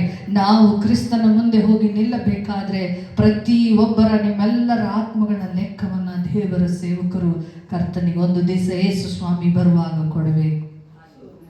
ಹಲ್ಲೆಲೂಯಾ. ಅದಕ್ಕೆ ನಮ್ಮನ್ನ ದೇವರ ಸೇವಕರ ಕೈಯಲ್ಲಿ ಕೊಟ್ಟಿರ್ತಾರೆ. ಕೊಟ್ಟಿದ್ದಾರೆ ಇಲ್ಲೋ? ನಿಮ್ಮನ್ನು ನೀವು ಯಾವತ್ತೂ ಬಲಹೀನರಾಗಿ ನೆನೆಸ್ಕೊಳ್ಬೇಡಿ, ಕುಗ್ಗಿಸ್ಕೊಳ್ಬೇಡಿ. ಪರವಾಗಿಲ್ಲ, ಲೋಕ ನಮ್ಮ ಕುರಿತು ಏನು ಹೇಳಿದರೂ ಚಿಂತೆ ಇಲ್ಲ, ಅದರ ಕುರಿತು ನೀವು ಚಿಂತೆ ಮಾಡಬೇಡಿ. ಆದರೆ ನಾನು ಕ್ರಿಸ್ತನವಳು, ನಾನು ಕ್ರಿಸ್ತನವಳು, ನಾನು ಕ್ರಿಸ್ತನ ಮೊದಲ ಗೀತಿ ಎಂಬುದಾಗಿ ನೆನೆಸಿಕೊಳ್ಳಿ. ಯಾವುದಿದ್ರೂ ಪರವಾಗಿಲ್ಲ, ಯಾವುದಿಲ್ಲದೆ ಹೋದರೂ ಪರವಾಗಿಲ್ಲ, ಏನಿದ್ರೂ ಪರವಾಗಿಲ್ಲ, ಏನೇ ಬಂದರೂ ಪರವಾಗಿಲ್ಲ, ಏನು ಹೋದ್ರೂ ಪರವಾಗಿಲ್ಲ, ಆದರೆ ನಾನು ಕ್ರಿಸ್ತನಿಗಾಗಿ ಜೀವಿಸಬೇಕು. ನನ್ನ ಮೊದಲಿಂಗನಾದ ಯೇಸು ಕ್ರಿಸ್ತನ ಮುಂದೆ ನಾನು ಹೋಗಿ ಒಂದು ದಿವಸ ನಿಲ್ಲಬೇಕು. ನಾನು ಆತನಿಗಾಗಿ ಸಿದ್ಧವಾಗಬೇಕು ಎಂಬುದಾಗಿ ನೀವು ನೆನೆಸಿಕೊಂಡು ಸಿದ್ಧವಾಗಬೇಕು. ಅದಕ್ಕಿಂತ ಹೆಚ್ಚಿನದು ನಮಗಿನ್ನೇನು ಬೇಡ. Hallelujah, hallelujah. ನಾ ಹೇಳುವ ವಾಕ್ಯ ನಿಮ್ಗೆ ಅರ್ಥ ಆಗ್ತಾ ಇದೆಯಾ? ಕಷ್ಟ ಆಗ್ತಿದೆಯಾ? ಇಲ್ಲ ತಾನೆ? ನಿಮಗೆ ಅರ್ಥವಾಗುವ ರೀತಿಯಲ್ಲೇ ನಾನು ಅದಕ್ಕೆ ನಿಮಗೆ ಹೇಳ್ತಾ ಇದ್ದೀನಿ. ದೇವರು ಜ್ಞಾನವನ್ನು ಕೊಟ್ಟಿರ್ತಾರೆ, ಆದರೆ ನಾವು ಆ ಜ್ಞಾನವನ್ನು ಉಪಯೋಗಿಸಬೇಕು. ಸೈತಾನ ಕೆಲವು ಸಾರಿ ವಾಕ್ಯವನ್ನು ಕೇಳಿದಾಗ ಏನು ಮಾಡ್ತಾನೆ? ಅಡ್ಡಿಪಡಿಸ್ತಾನೆ. ಕುಟುಂಬ ಚಿಂತೆಗಳು, ಮನೆ, ಅಯ್ಯೋ ಮಕ್ಕಳು ಬಿಟ್ಟು ಬಂದಿದ್ದೀವಿ, ಮನೆ ಬಿಟ್ಟು ಬಂದಿದ್ದೀವಿ, ಏನಾಗ ಚಿಂತೆ ಇದೆಯಾ? ಚಿಂತೆ ಮಾಡ್ತಿದ್ದೆ ಯಾರಾದರೂ? ಇಲ್ಲ ತಾನೆ? ಎಲ್ಲ ಬಿಟ್ಬಿಡಿ. ನೀವು ಕರ್ತನಿಗಾಗಿ ಕಳೆಯುವ ಒಂದು ನಿಮಿಷ ಕೂಡ ದೇವರು ಅಲ್ಲಿ ಅವ್ರನ್ನ ಕಾಪಾಡ್ತಾರೆ. ಏನೂ ಆಗೋದಿಲ್ಲ, ಚಿಂತೆ ಮಾಡಬೇಡಿ. ಯಾಕೆ ಗೊತ್ತಾ? ನಾವೆಲ್ಲ ಬಿಟ್ಟು ಕ್ರಿಸ್ತನ ಬಳಿಗೆ ಬರುವಾಗ ದೇವರು ನಮ್ಮನ್ನು ಆ ರೀತಿಯಾಗಿ ಆಶೀರ್ವದಿಸ್ತಾರೆ. ಮಗ್ದಲಾದ ಮರಿಯಳ ಕುರಿತು ನಾವು ನೋಡುವಾಗ ಅವಳಿಗೆ 7 ದೆವ್ವಗಳಿತ್ತು ಎಂಬುದಾಗಿ ನೋಡ್ತೇವೆ. ಆಕೆ ಮೇಲೆ ದೇವರು ಆ ದೆವ್ವಗಳಿಂದ ಆಕೆಯನ್ನು ಬಿಡಿಸಿ ಅವಳಿಗೆ ಗುಣ ಕೊಟ್ಟು ಅವಳು ದೇವರನ್ನ ಸ್ವಂತ ರಕ್ಷಕನಾಗಿ ಅಂಗೀಕರಿಸಿಕೊಳ್ಳುವುದನ್ನು ನಾವು ನೋಡ್ತೇವೆ. ಲೋಕ ಜನ ಏನೇನೋ ರೀತಿಯಾಗಿ ವಿಧವಾಗಿ ಇವೆಲ್ಲ ಮಾತಾಡ್ತಾರೆ, ದುಷ್ಟರು ಏನು ಬೇಕಾದ್ರೂ ಮಾತಾಡ್ತಾರೆ. ಆದರೆ ಮಗ್ದಲಾದ ಮರಿಯಳು ಯೇಸುವಲ್ಲಿದ್ದಂಥ ಪ್ರೀತಿ, ತನ್ನ ರಕ್ಷಕನು ತನ್ನ ತಂದೆಯು ನನಗಾಗಿ ಪ್ರಾಣವನ್ನು ಕೊಟ್ಟ ದೇವರು ಎಂಬುದಾಗಿ ನೆನೆಸಿ ಓಡಿ ಹೋಗ್ತಾಳೆ ಸಮಾಧಿಯ ಬಳಿಯಲ್ಲಿ. ಹೋಗಿ ಆ ಕಣ್ಣೀರಿನಿಂದ ಹುಡುಕ್ತಾಳೆ, ನನ್ನ ದೇವರು ಎಲ್ಲಿದ್ದಾರೆ, ಎಲ್ಲಿಟ್ಟಿದ್ದಾರೆ ನನ್ನ ಸ್ವಾಮಿಯನ್ನ. ಶಿಷ್ಯರುಗಳೆಲ್ಲ ಎದುರುಕೊಂಡು ಏನು ಮಾಡಿದ್ರು? ಹೋಗಿ ಎಲ್ಲ ಒಂದು ಮನೆ ಒಳಗಡೆ ಎದುರುಕೊಂಡು ಕೂತಿದ್ರು. ಆದರೆ ಅವಳು ನೋಡಿ ತಿರುಗಿ ಓಡಿ ಬಂದು ಏನು ಹೇಳ್ತಿದ್ದಾಳೆ ಅಲ್ವಾ? ಹೋಗಿ ಬಂದು ಶಿಷ್ಯರಿಗೆ ಹೇಳ್ತಾ ಇದ್ದಾಳೆ. ಅವಳೇ ಬಂದು ಫಸ್ಟ್ ಹೇಳ್ತಾ ಇರೋದು ಏನಂತ ಹೇಳ್ತಾ ಇದ್ದಾಳೆ? ನಾನು ಸ್ವಾಮಿಯನ್ನ ನೋಡಿದ್ದೀನಿ, ಅವ್ರು ಎದ್ದಿದ್ದಾರೆ ಅಂತ ಹೇಳಿದ್ರೆ ಆ ಶಿಷ್ಯರು ಯಾರು ಕೂಡ ಏನು ಮಾಡಿದ್ರು? ನಂಬಲಿಲ್ಲ. ನೋಡಿದ್ರ? ಸ್ತ್ರೀಗೆ ಸಿಕ್ಕಂತ ಭಾಗ್ಯ ನೋಡಿ. ಮತ್ತೊಬ್ಬ ಸ್ತ್ರೀಯನ್ನು ನಾವು ನೋಡ್ತೇವೆ, ಸಮಾರ್ಯದ ಸ್ತ್ರೀ. ವಾಕ್ಯದಲ್ಲಿ ಬರೆಯಲ್ಪಟ್ಟಿದೆ, ಯೇಸು ಸ್ವಾಮಿ ಸಮಾರ್ಯಕ್ಕೆ ಹೋಗಿ ಒಂದು ಬಾವಿಯ ಬಳಿಯಲ್ಲಿ ಕೂತುಕೊಂಡು ಕಾಯ್ತಾ ಇರುವಾಗ ಸಮಾರ್ಯದ ಸ್ತ್ರೀಯಲ್ಲಿ ಬರುವುದನ್ನು ನಾವು ನೋಡ್ತೇವೆ. ಆಕೆ ನೀರನ್ನು ತೆಗೆದುಕೊಂಡು ಹೋಗ್ಲಿಕ್ಕೋಸ್ಕರ ಆ ಬಾವಿಯ ಬಳಿಗೆ ಬರ್ತಾಳೆ.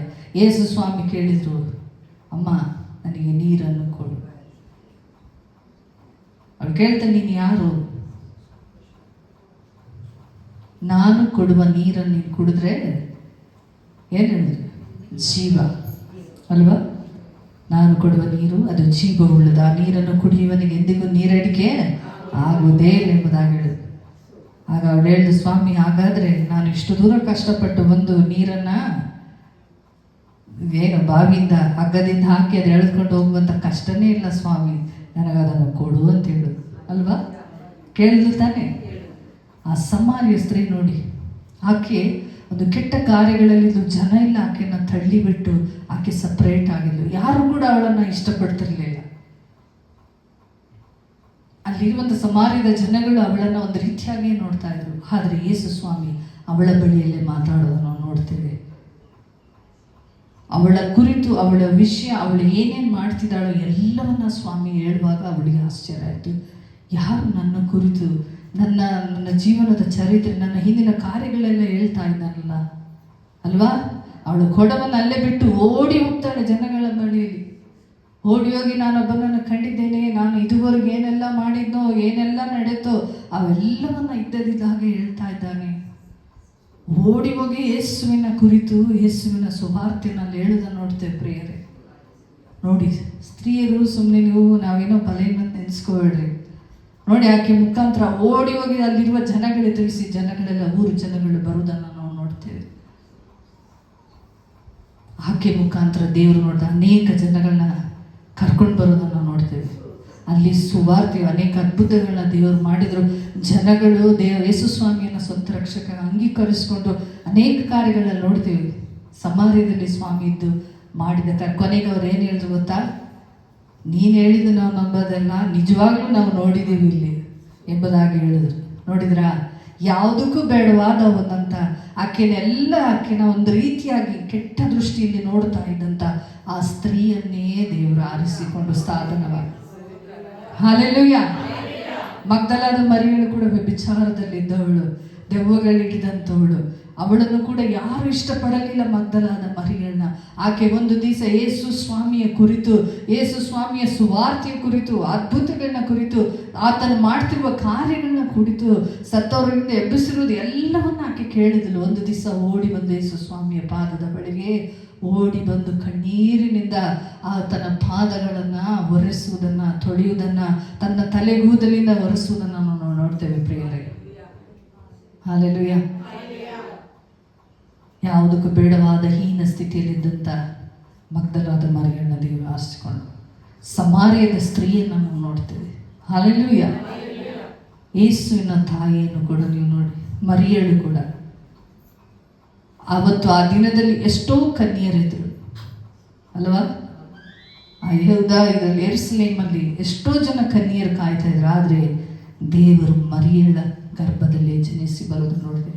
ಆಕೆಯನ್ನು ಕೂಡ ದೇವರು ಆರಿಸಿಕೊಳ್ಳುವುದನ್ನು ನಾವು ನೋಡ್ತೇವೆ. ಯಾಕೆಂದರೆ ನನಗೆ ಓದಿಸ್ತಾ ಹೋದ್ರೆ ನಿಮಗೆ ಸಮಯ ಆಗ್ತದೆ, ಇವೆಲ್ಲ ನಿಮ್ಗೆ ಗೊತ್ತಿರುವಂಥ ವಿಷಯ. ಯಾರು ಬಲಹೀನರು ಎಂಬುದಾಗಿ ನೆನೆಸ್ತಾರೋ ಅಂಥವನ್ನೇ ದೇವರು ಉಪಯೋಗ ಮಾಡ್ತಾರೆ. ಹಲ್ಲೆಲೂಯ. ನಾವೊಂದು ವಾಕ್ಯವನ್ನು ಕೂಡ ನಾವು ನೋಡುವ. ಲೂಕನ ಬರೆದ ಸುವಾರ್ತೆ, ಸಿಕ್ಕಿದವರು ತೆಗಿರಿ. ಲೂಕನ ಬರೆದ ಸುವಾರ್ತೆ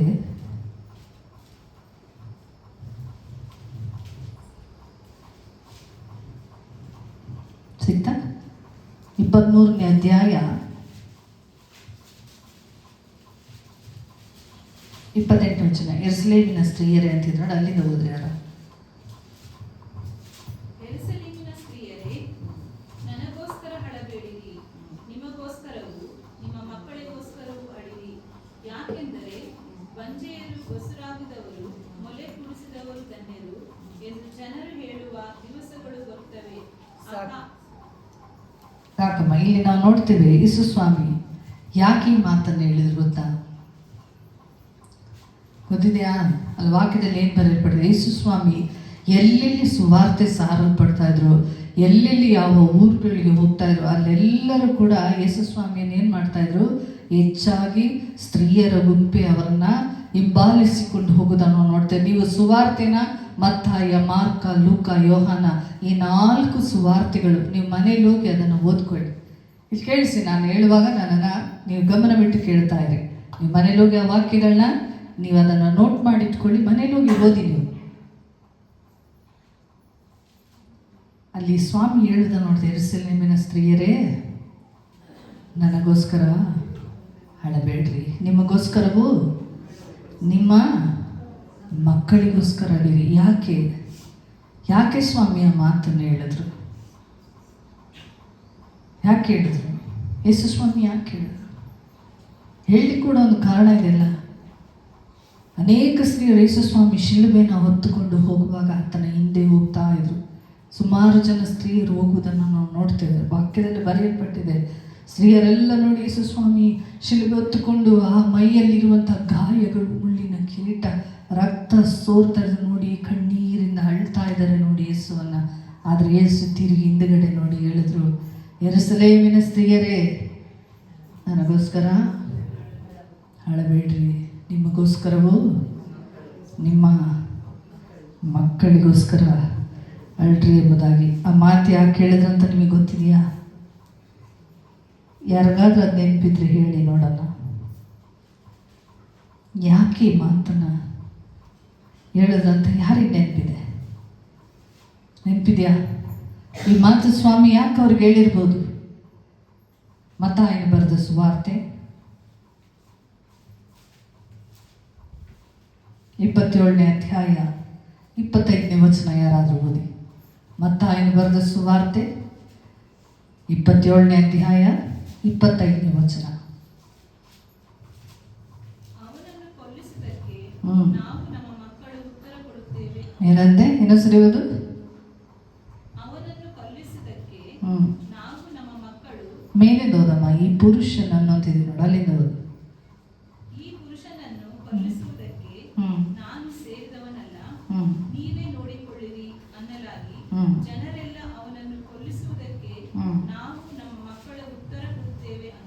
ಇನ್ನೊಬ್ರು ಯಾರು ಓದಿ, ಈ ಕಡೆ ಸೈಡಲ್ಲಿ ಯಾರು ಒಬ್ರು ಓದಿ ನೋಡೋಣ. ಹಾಂ ಹಾಂ ಹ್ಞೂ ಹ್ಞೂ ಹ್ಞೂ ಹ್ಞೂ ಏನಂತೆ ಇಲ್ಲೇನು ಹೇಳಿದ್ರಂತೆ, ಯೇಸು ಸ್ವಾಮಿನ ಶಿಲುಬೆಗೆ ಹಾಕೋದಕ್ಕಿಂತ ಮುಂಚೆ ಜನರೆಲ್ಲ ಏನು ಮಾಡ್ದಂತೆ, ಯೇಸುವನ್ನು ಕೊಲ್ಲಿಸು ಬರಬ್ಬನನ್ನು ಬಿಟ್ಟುಕೊಡು ಎಂಬುದಾಗಿ ಗದ್ದಲ ಮಾಡ್ತಾ ಇದ್ರು ಎಲ್ಲ ಜನಗಳು. ಅಲ್ಲಿ ಒಂದು ಮಾತು ಬರೆಯಲ್ಪಟ್ಟಿದೆ. ಏನು ಹೇಳಿದ್ರಂತೆ ಜನ? ಪಿಲಾತನ ಏನು ಹೇಳ್ದ? ಈ ಪುರುಷನನ್ನು ಕೊಲ್ಲಿಸೋದಕ್ಕೆ ನಾನು ಸೇರಿಲ್ಲ ಅಂತೇಳಿ ಅವನೇನು ಮಾಡ್ದ, ಹೋಗಿ ನೀರಿಂದ ಕೈಯನ್ನು ತೊಳ್ಕೊಂಡ. ಆ ತೊಳ್ಕೊಳ್ಳೋದಕ್ಕಿಂತ ಮುಂಚೆ ಒಂದು ಸ್ತ್ರೀ ಕೂಡ ಅವನಿಗೊಂದು ಎಚ್ಚರಿಕೆಯನ್ನು ಕೊಟ್ಟಳು. ಯಾರು ಗೊತ್ತಾ? ಪಿಲಾತನ ಹೆಂಡತಿ. ಪಿಲಾತನ ಹೆಂಡತಿ ಬಂದು ಏನು ಹೇಳಿದ್ರು ಗೊತ್ತಾ? ಆ ಮನುಷ್ಯನ ಗೊಡವೆಗೆ ಹೋಗಬೇಡ, ಯಾಕಂದರೆ ನಾನು ಕನಸಿನಲ್ಲಿ ಮನುಷ್ಯನಲ್ಲ ಆ ಸತ್ಪುರುಷನ ಗೊಡವೆಗೆ ಅಂತ ಹೇಳ್ತಾಳ. ಆ ಸತ್ಪುರುಷನ ಗೊಡವೆಗೆ ನೀನು ಹೋಗ್ಬೇಡ. ಪಿಲಾತನನ್ನು ಕೂಡ ಒಂದು ಸ್ತ್ರೀ ಎಚ್ಚರಿಸ್ತಾ ಇದ್ದಾಳೆ. ಯಾರು? ಅವನ ಹೆಂಡತಿ.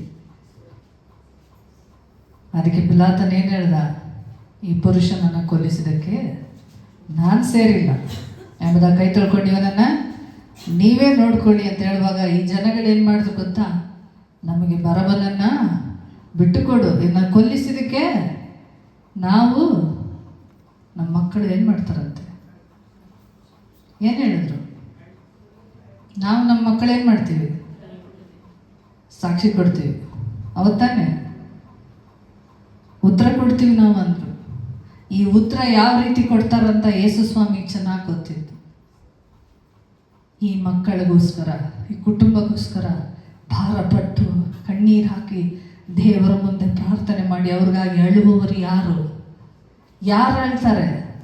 ಸ್ವಾಮಿಗೆ ಚೆನ್ನಾಗಿ ಗೊತ್ತಿತ್ತು. ಅದಕ್ಕೇನೆ ಸ್ವಾಮಿ ಏನು ಹೇಳಿದ್ರು, ಮುಂದೆ ಏನು ನಡೀತದೆ ಎಂಬುದಾಗಿ ಸ್ವಾಮಿಗೆ ಚೆನ್ನಾಗಿ ಗೊತ್ತಿದ್ರಿಂದಲೇ ಎರ್ಸಲೇಮಿನ ಸ್ತ್ರೀಯರನ್ನು ನೋಡಿ, ಎರ್ಸಲೇಮಿನ ಸ್ತ್ರೀಯರೇ ನನಗಾಗಿ ನೀವು ಅಳ್ಬೇಡ್ರಮ್ಮ, ನಿಮ್ಮ ಮಕ್ಕಳಿಗೋಸ್ಕರ ನಿಮಗೋಸ್ಕರ ಅಳ್ರಿ. ಯಾಕೆ ಗೊತ್ತಾ? ಸತ್ಪುರುಷನಾದ ದೇವನನ್ನು ಕಲ್ವಾರಿ ಶಿಲೆಗೆ ಒಪ್ಪಿಸಿಕೊಟ್ಟು ನಾವು ನಮ್ಮ ಮಕ್ಕಳು ಉತ್ತರ ಕೊಡ್ತೀವಿ ಎಂಬುದಾಗಿ ಹೇಳಿದ್ರಲ್ಲ, ಒಂದು ದಿನ ಬರ್ತದೆ ಭಯಂಕರವಾಗಿ ಅವರೆಲ್ಲರೂ ಕೂಡ ಉತ್ತರವನ್ನು ಕೊಡುವಂಥ ದಿನ ಬರ್ತದೆ ಎಂಬುದಾಗಿ ಸ್ವಾಮಿಗೆ ಗೊತ್ತಿತ್ತು. ಅದರಿಂದಲೇ ನಿಮ್ಮ ಮಕ್ಕಳಿಗೋಸ್ಕರ ನಿಮಗೋಸ್ಕರ ನೀವು ಅಳ್ರಿ. ಆ ದಿನದಲ್ಲಿ ಜನ ಹೇಳ್ತಾರಂತೆ, ಬಂಜಿಯರು, ಬಸುರಾಗದಿರುವರು, ಮೊಲೆ ಕುಡಿಸದ ಇರುವಂಥ ಸ್ತ್ರೀಯರು ಧನ್ಯರೆಂಬುದಾಗಿ ಹೇಳ್ತಾರಂತೆ. ಯಾಕೆ ಅಂಥ ಕಠಿಣ ದಿನಗಳು, ಅಂಥ ಒಂದು ದಿನ ಬರ್ತದೆ ಎಂಬುದಾಗಿ ಯೇಸು ಸ್ವಾಮಿ ಗೊತ್ತಿದ್ರಿಂದಲೇ. ಯಾಕಂದರೆ ಯಾವ ಪಾಪವನ್ನು ಮಾಡದೇ ಇದ್ದಂಥ, ಯಾವುದನ್ನು ಅರಿಯದೇ ಇರುವಂಥ ಯೇಸುವನ್ನು ತಗೊಂಡೋಗಿ ನಮ್ಮೆಲ್ಲರ ಪಾಪಗಳ ನಿಮಿತ್ತ, ಶಾಪಗಳ ನಿಮಿತ್ತ ಆತನು ಕಲ್ವಾರಿ ಶಿಲುಬೆಗೆ ಹೊತ್ತುಕೊಂಡನು. ಪ್ರಿಯರೇ, ಸ್ವಾಮಿ ಗೊತ್ತಿತ್ತು, ಅಯ್ಯೋ ಇವರೆಲ್ಲ ಒಂದು ದಿನ ಭಯಂಕರವಾದ ಕಷ್ಟದಲ್ಲಿ ಸಿಕ್ಕಾಕೊಳ್ತಾರೆ, ಇವರ ಮಕ್ಕಳೆಲ್ಲ ಕಷ್ಟದಲ್ಲಿ ಸಿಕ್ಕಾಕೊಳ್ತಾರಲ್ಲ, ಇವರಿಗೋಸ್ಕರ ಅಳುವರು ಯಾರು, ಪ್ರಾರ್ಥಿಸುವರು ಯಾರು ಎಂಬುದಾಗಿ. ಅದಕ್ಕೆ ಸ್ವಾಮಿ ಹೇಳಿದ್ರು, ಸ್ತ್ರೀಯರೇ ನನಗಾಗಿ ನೀವು ಅಳ್ಬೇಡ್ರಮ್ಮ, ನಿಮ್ಮ ಮಕ್ಕಳಿಗೋಸ್ಕರ, ನಿಮ್ಮ ಕುಟುಂಬಗಳಿಗೋಸ್ಕರ ಬರಬೇಕಾಗಿರುವ ಕಷ್ಟದಿಂದ, ಆ ಒಂದು ಭಯಂಕರವಾದ ಸ್ಥಿತಿಯಿಂದ, ಕಠಿಣ ಸಮಯದಲ್ಲಿ ತಪ್ಪಿಸಿಕೊಳ್ಳೋದಕ್ಕೋಸ್ಕರ ನೀವು ಇವತ್ತು ನಿನ್ನ ಕುಟುಂಬ ಮಕ್ಕಳಿಗಾಗಿ ಕಣ್ಣೀರಿಟ್ಟು ಪ್ರಾರ್ಥಿಸಿ ಎಂಬುದಾಗಿ ಯೇಸು ಸ್ವಾಮಿ ಹೇಳಿದರು. ಹಲ್ಲೆಲೂಯಾ. ನೋಡಿದರೆ ಸ್ತ್ರೀಯರಿಗೆ ದೇವರಿಂದ ಭಾಗ್ಯವನ್ನು ಕೊಟ್ಟಿದ್ದಾರೆ. ಇವತ್ತು ನೀವು ಕೂಡ ಇಲ್ಲಿ ಬಂದಿರುವ ನೀವೆಲ್ಲರೂ ಕೂಡ ಪ್ರತಿಯೊಬ್ಬರಿಗೂ ನಾನು ಸ್ವಲ್ಪ ಜನ ಹಾಕಿದ್ರೂ ಪರವಾಗಿಲ್ಲ, ಚಿಕ್ಕದರಿಂದಲೇ ದೊಡ್ಡ ಜನಾಂಗವನ್ನು ನಾನು ಮಾಡ್ತೇನೆ ಎಂಬ ವಾಕ್ಯದಲ್ಲಿದೆ. ನಾವು ನೋಡ್ತೇವೆ ಈ ಪ್ರಪಂಚದಲ್ಲಿ ದೊಡ್ಡ ಒಂದು ಸಭೆ ಯಾವುದಂದರೆ ಪಾಲೆಂಗಿಚ್ ಅವರ ಚರ್ಚ್. ನಿಮ್ಗೆ ಗೊತ್ತಿದೆ ಅಲ್ಲೋ, ಅದು ಸೌತ್ ಕೊರಿಯಾದಲ್ಲಿದೆ. ಆ ಚರ್ಚಲ್ಲಿ ಅಷ್ಟು ಜನ ಸಭೆಯಲ್ಲಿ, ಯಾಕಂದರೆ ಲಕ್ಷಾಂತರ ಜನ ಇದ್ದಾರೆ ಆ ಸಭೆಯಲ್ಲಿ. ಪ್ರಪಂಚದಲ್ಲೇ ದೊಡ್ಡ ಚರ್ಚ್ ಅದು. ಆ ಚರ್ಚಿಗೆ ಅಷ್ಟು ಲಕ್ಷಾಂತರ ಜನ ಬರಲಿಕ್ಕೆ ಕಾರಣ ಏನು ಗೊತ್ತಾ? ನಿಮಗೆ ಗೊತ್ತಿದೆಯಾ? ನಾನು ಅವ್ರ ವಾಕ್ಯದ ಒಂದು ಬುಕ್ಕಲ್ಲಿ ನಾನು ಓದಿದ್ದೆ, ಪಾಲೆಂಗಿಚ್ ಅವರದ್ದು ಸಾಕ್ಷಿ ಕುರಿತು. ಅದರಲ್ಲಿ ಏನಿತ್ತಂದರೆ, ಅವ್ರೇನು ಮಾಡ್ತಿದ್ದಾರೆ, ಪಾಲೆಂಗಿಚ್ ಮನೆಗಳಲ್ಲಿ ಸ್ತ್ರೀಯರ ಗುಂಪುಗಳನ್ನ ಸೇರಿಸಿ, ಪ್ರತಿ ಒಂದೊಂದು ಮನೆಯಲ್ಲೂ ಕೂಡ ಒಂದೊಂದು ಗುಂಪುಗಳನ್ನ ಸೇರಿಸಿ ಅವ್ರಿಗೆ ಪ್ರಾರ್ಥನೆ ಮಾಡಲಿಕ್ಕೆ, ವಾಕ್ಯಗಳನ್ನ ಹೇಳಲಿಕ್ಕೆ ಅವ್ರನ್ನ ಟ್ರೈನ್ ಮಾಡಿ ಸ್ತ್ರೀಯರ ಗುಂಪುಗಳನ್ನ 700 ಗುಂಪುಗಳನ್ನ ಅವರು ಮಾಡಿಟ್ಟಿದ್ರಂತೆ. ಆ ಸ್ತ್ರೀಯರೇ ಏನು ಮಾಡ್ತಿದ್ರು, ಆ ಗುಂಪುಗಳು ಸೇರಿ ಪ್ರಾರ್ಥನೆ ಮಾಡ್ತಿದ್ರು, ಜನಗಳು ರಕ್ಷಣೆಗೆ ಬರಬೇಕೆಂಬುದಾಗಿ ಪ್ರಾರ್ಥನೆ ಮಾಡೋದು, ದೇವ್ರ ವಾಕ್ಯಗಳನ್ನ ಧ್ಯಾನಿಸೋದು, ಪಾಸ್ಟ್ ಹೇಳುವ ವಾಕ್ಯಗಳನ್ನ ಇಟ್ಕೊಂಡು ಅವ್ರು ಏನು ಮಾಡೋದು, ಅವರೇ ಹೋಗಿ ವಾಕ್ಯಗಳು ಜನಗಳಿಗೆ ವಾಕ್ಯವನ್ನು ತಿಳಿಸಿ ಸಭೆಗೆ ಆತ್ಮಗಳನ್ನ ತರ್ತಿದ್ರಂತೆ. ಹಲ್ಲೆಲೂಯಾ. ಇವತ್ತು ಪ್ರಪಂಚದಲ್ಲೇ ದೊಡ್ಡ ಸಭೆಯಾಗಿ ನಿಂತಿದೆ. ಸ್ತ್ರೀ ನೀವೇನು ಅಂದ್ಕೊಂಡಿದ್ದೀರಿ? ನಾವೇನೆಲ್ಲ ಮನೆಗೆ ಅಡುಗೆ ಕೆಲಸ ಮಾಡಲಿಕ್ಕೆ, ಮಕ್ಕಳು ನೋಡಲಿಕ್ಕೆ, ಮಕ್ಕಳನ್ನ ಹೆರ್ಲಿಕ್ಕೆ ಮಾತ್ರ ಸೀಮಿತ ಅಂದ್ಕೊಂಡಿದ್ದೀರಾ? ಇಲ್ಲ ತಾನೆ? ಆದಮ ಅವಳು ಮಾಡಿದ ತಪ್ಪಿನಿಂದ ಈ ಭೂಮಿಗೆ ಶಾಪ ಬಂತು, ಮರಣ ಬಂತು. ದೇವರು ಹೇಳಿದ್ರು ಆದಾಮನಿಗೆ, ನಿನ್ನ ನಿಮಿತ್ತವಾಗಿ ಭೂಮಿಗೆ ಮರಣ ಬಂತು, ಶಾಪ ಬಂತು. ಅವಳಿಗೆ ಹೇಳಿದ್ರು, ನೀನು ಪ್ರಸವ ವೇದನೆ ಪಟ್ಟು ನಿನ್ನ ಜೀವಮಾನದಲ್ಲಿ ವೇದನೆಯಿಂದನೇ ಮಕ್ಕಳನ್ನು ಹಡಿಬೇಕು ಅಲ್ವಾ? ಒಂದು ಸುಂದರ ಸ್ತ್ರೀಯನ್ನ ಆದಾಮನ ಬಳಿಗೆ ಹೋಗಿ ನಿಲ್ಲಿಸಿರೋಕೆ, ನನ್ನ ಎಲುಬು ನನ್ನ ಮಾಂಸ ಅಂತ ಹೇಳಿಕೊಂಡಂತ ಆದಾಮ ಅವತ್ತೇನು ಹೇಳ್ತಿದ್ದಾನೆ? ದೇವ್ರು ಬಂದು ಕೇಳುವಾಗ, ಆದಾಮನೇ ಎಲ್ಲಿದ್ಯಾ? ಕೇಳಿದ್ರು ಇಲ್ವಾ? ಏನಂತ ಕೇಳಿದ್ರು? ಆದಮ್ಮ ಎಲ್ಲಿದೆಯಾ ನೀನು? ಏನು ಹೇಳ್ದ? ಸ್ವಾಮಿ, ನೀನು ಬರುವ ಸಪ್ಪಳವನ್ನು ಕೇಳಿ ನಾನು ಮರದ ಹಿಂದ್ಗಡೆ ಅಡಗಿಕೊಂಡಿದ್ದೇನೆ ಅಲ್ವಾ? ದೇವ್ರು ಕೇಳಿದ್ರು, ನಾನು ತಿನ್ನಬಾರ್ದು ಎಂಬುದಾಗಿ ಹೇಳಿದ ಹಣ್ಣನ್ನ ತಿಂದಿಯಾ?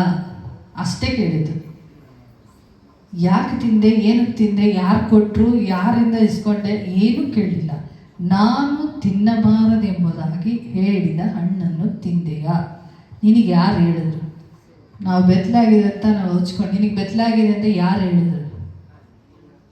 ಅಷ್ಟೇ ತಾನೇ? ನನ್ನ ಎಲುಬು, ನನ್ನ ಮಾಂಸ, ಈಕೆ ನರನ ಎನಿಸ್ಕೊಂಡು ನಾರಿ ಎನಿಸ್ಕೊಂಡು ಖುಷಿಯಿಂದ ನೋಡಿದ ಅದೇ ಆದಮ್ಮ ಏನು ಹೇಳ್ತಾ ಇದ್ದಾನೆ? ಏನು ಹೇಳ್ದ ದೇವ್ರ ಹತ್ರ? ನೀನು ನನಗೆ ಕೊಟ್ಟ ಈ ಸ್ತ್ರೀ ಏನು ಮಾಡಿದ್ಲು? ನೀನು ನನಗೆ ಕೊಟ್ಟ ಈ ಸ್ತ್ರೀ, ಅವನೇನು ಹೇಳ್ತಿದ್ದಾನೆ? ಇದು ನನ್ನ ಎಲುಬು, ನನ್ನ ಮಾಂಸ ಅಂತ ಅವನು ಹೇಳ್ತಾ ಇಲ್ಲ, ನೀನು ಕೊಟ್ಟಿದ್ದು. ಯಾಕೆ ಅವನ ಪಕ್ಕೆಯಿಂದ ತೆಗ್ದಿರೋದಂತ ಅವನಿಗೆ ಗೊತ್ತಿಲ್ಲ. ನೀನು ಕೊಟ್ಟಂತ ಈ ಸ್ತ್ರೀ ಹಣ್ಣನ್ನ ತಂದು ಕೊಟ್ಲು, ತಿಂದೆ. ನೋಡಿದ್ರಾ? ನೀನು ಕೊಟ್ಟ ಸ್ತ್ರೀ. ಯಾಕೆ? ನಿನ್ನ ಪಕ್ಕೆಯಿಂದನಪ್ಪ ಅವಳನ್ನ ಉತ್ಪತ್ತಿ ಮಾಡಿದ್ದು. ಸಪ್ರೇಟಾಗಿ ಅವಳನ್ನ ಉತ್ಪತ್ತಿ ಮಾಡಿದ್ರ?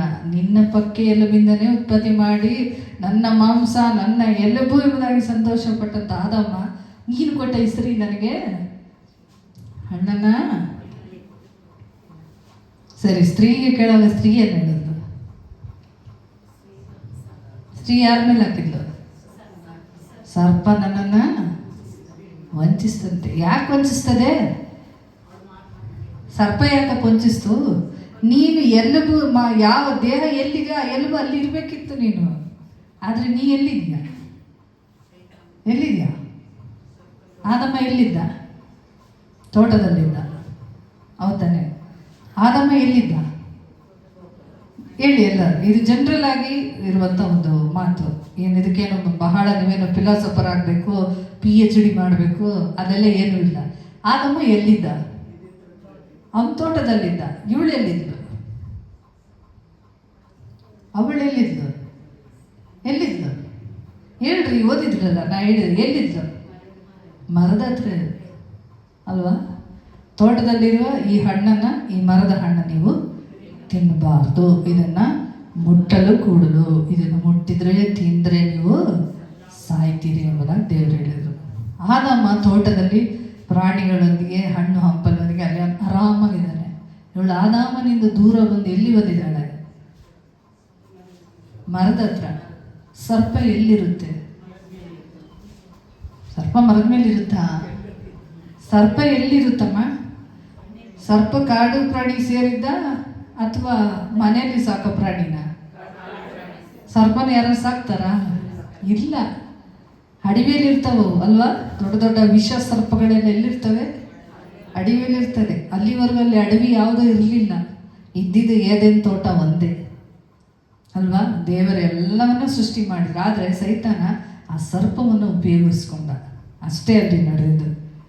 ಇವಳೋಗ ಆ ಮರವನ್ನು ನೋಡುವಾಗ ಹಣ್ಣು ಹೆಂಗಿತ್ತಂತೆ? 3ನೇ ಅಧ್ಯಾಯದಲ್ಲಿ ಓದಿದರೆ ನಿಮಗೆ ಗೊತ್ತಾಗ್ತದೆ.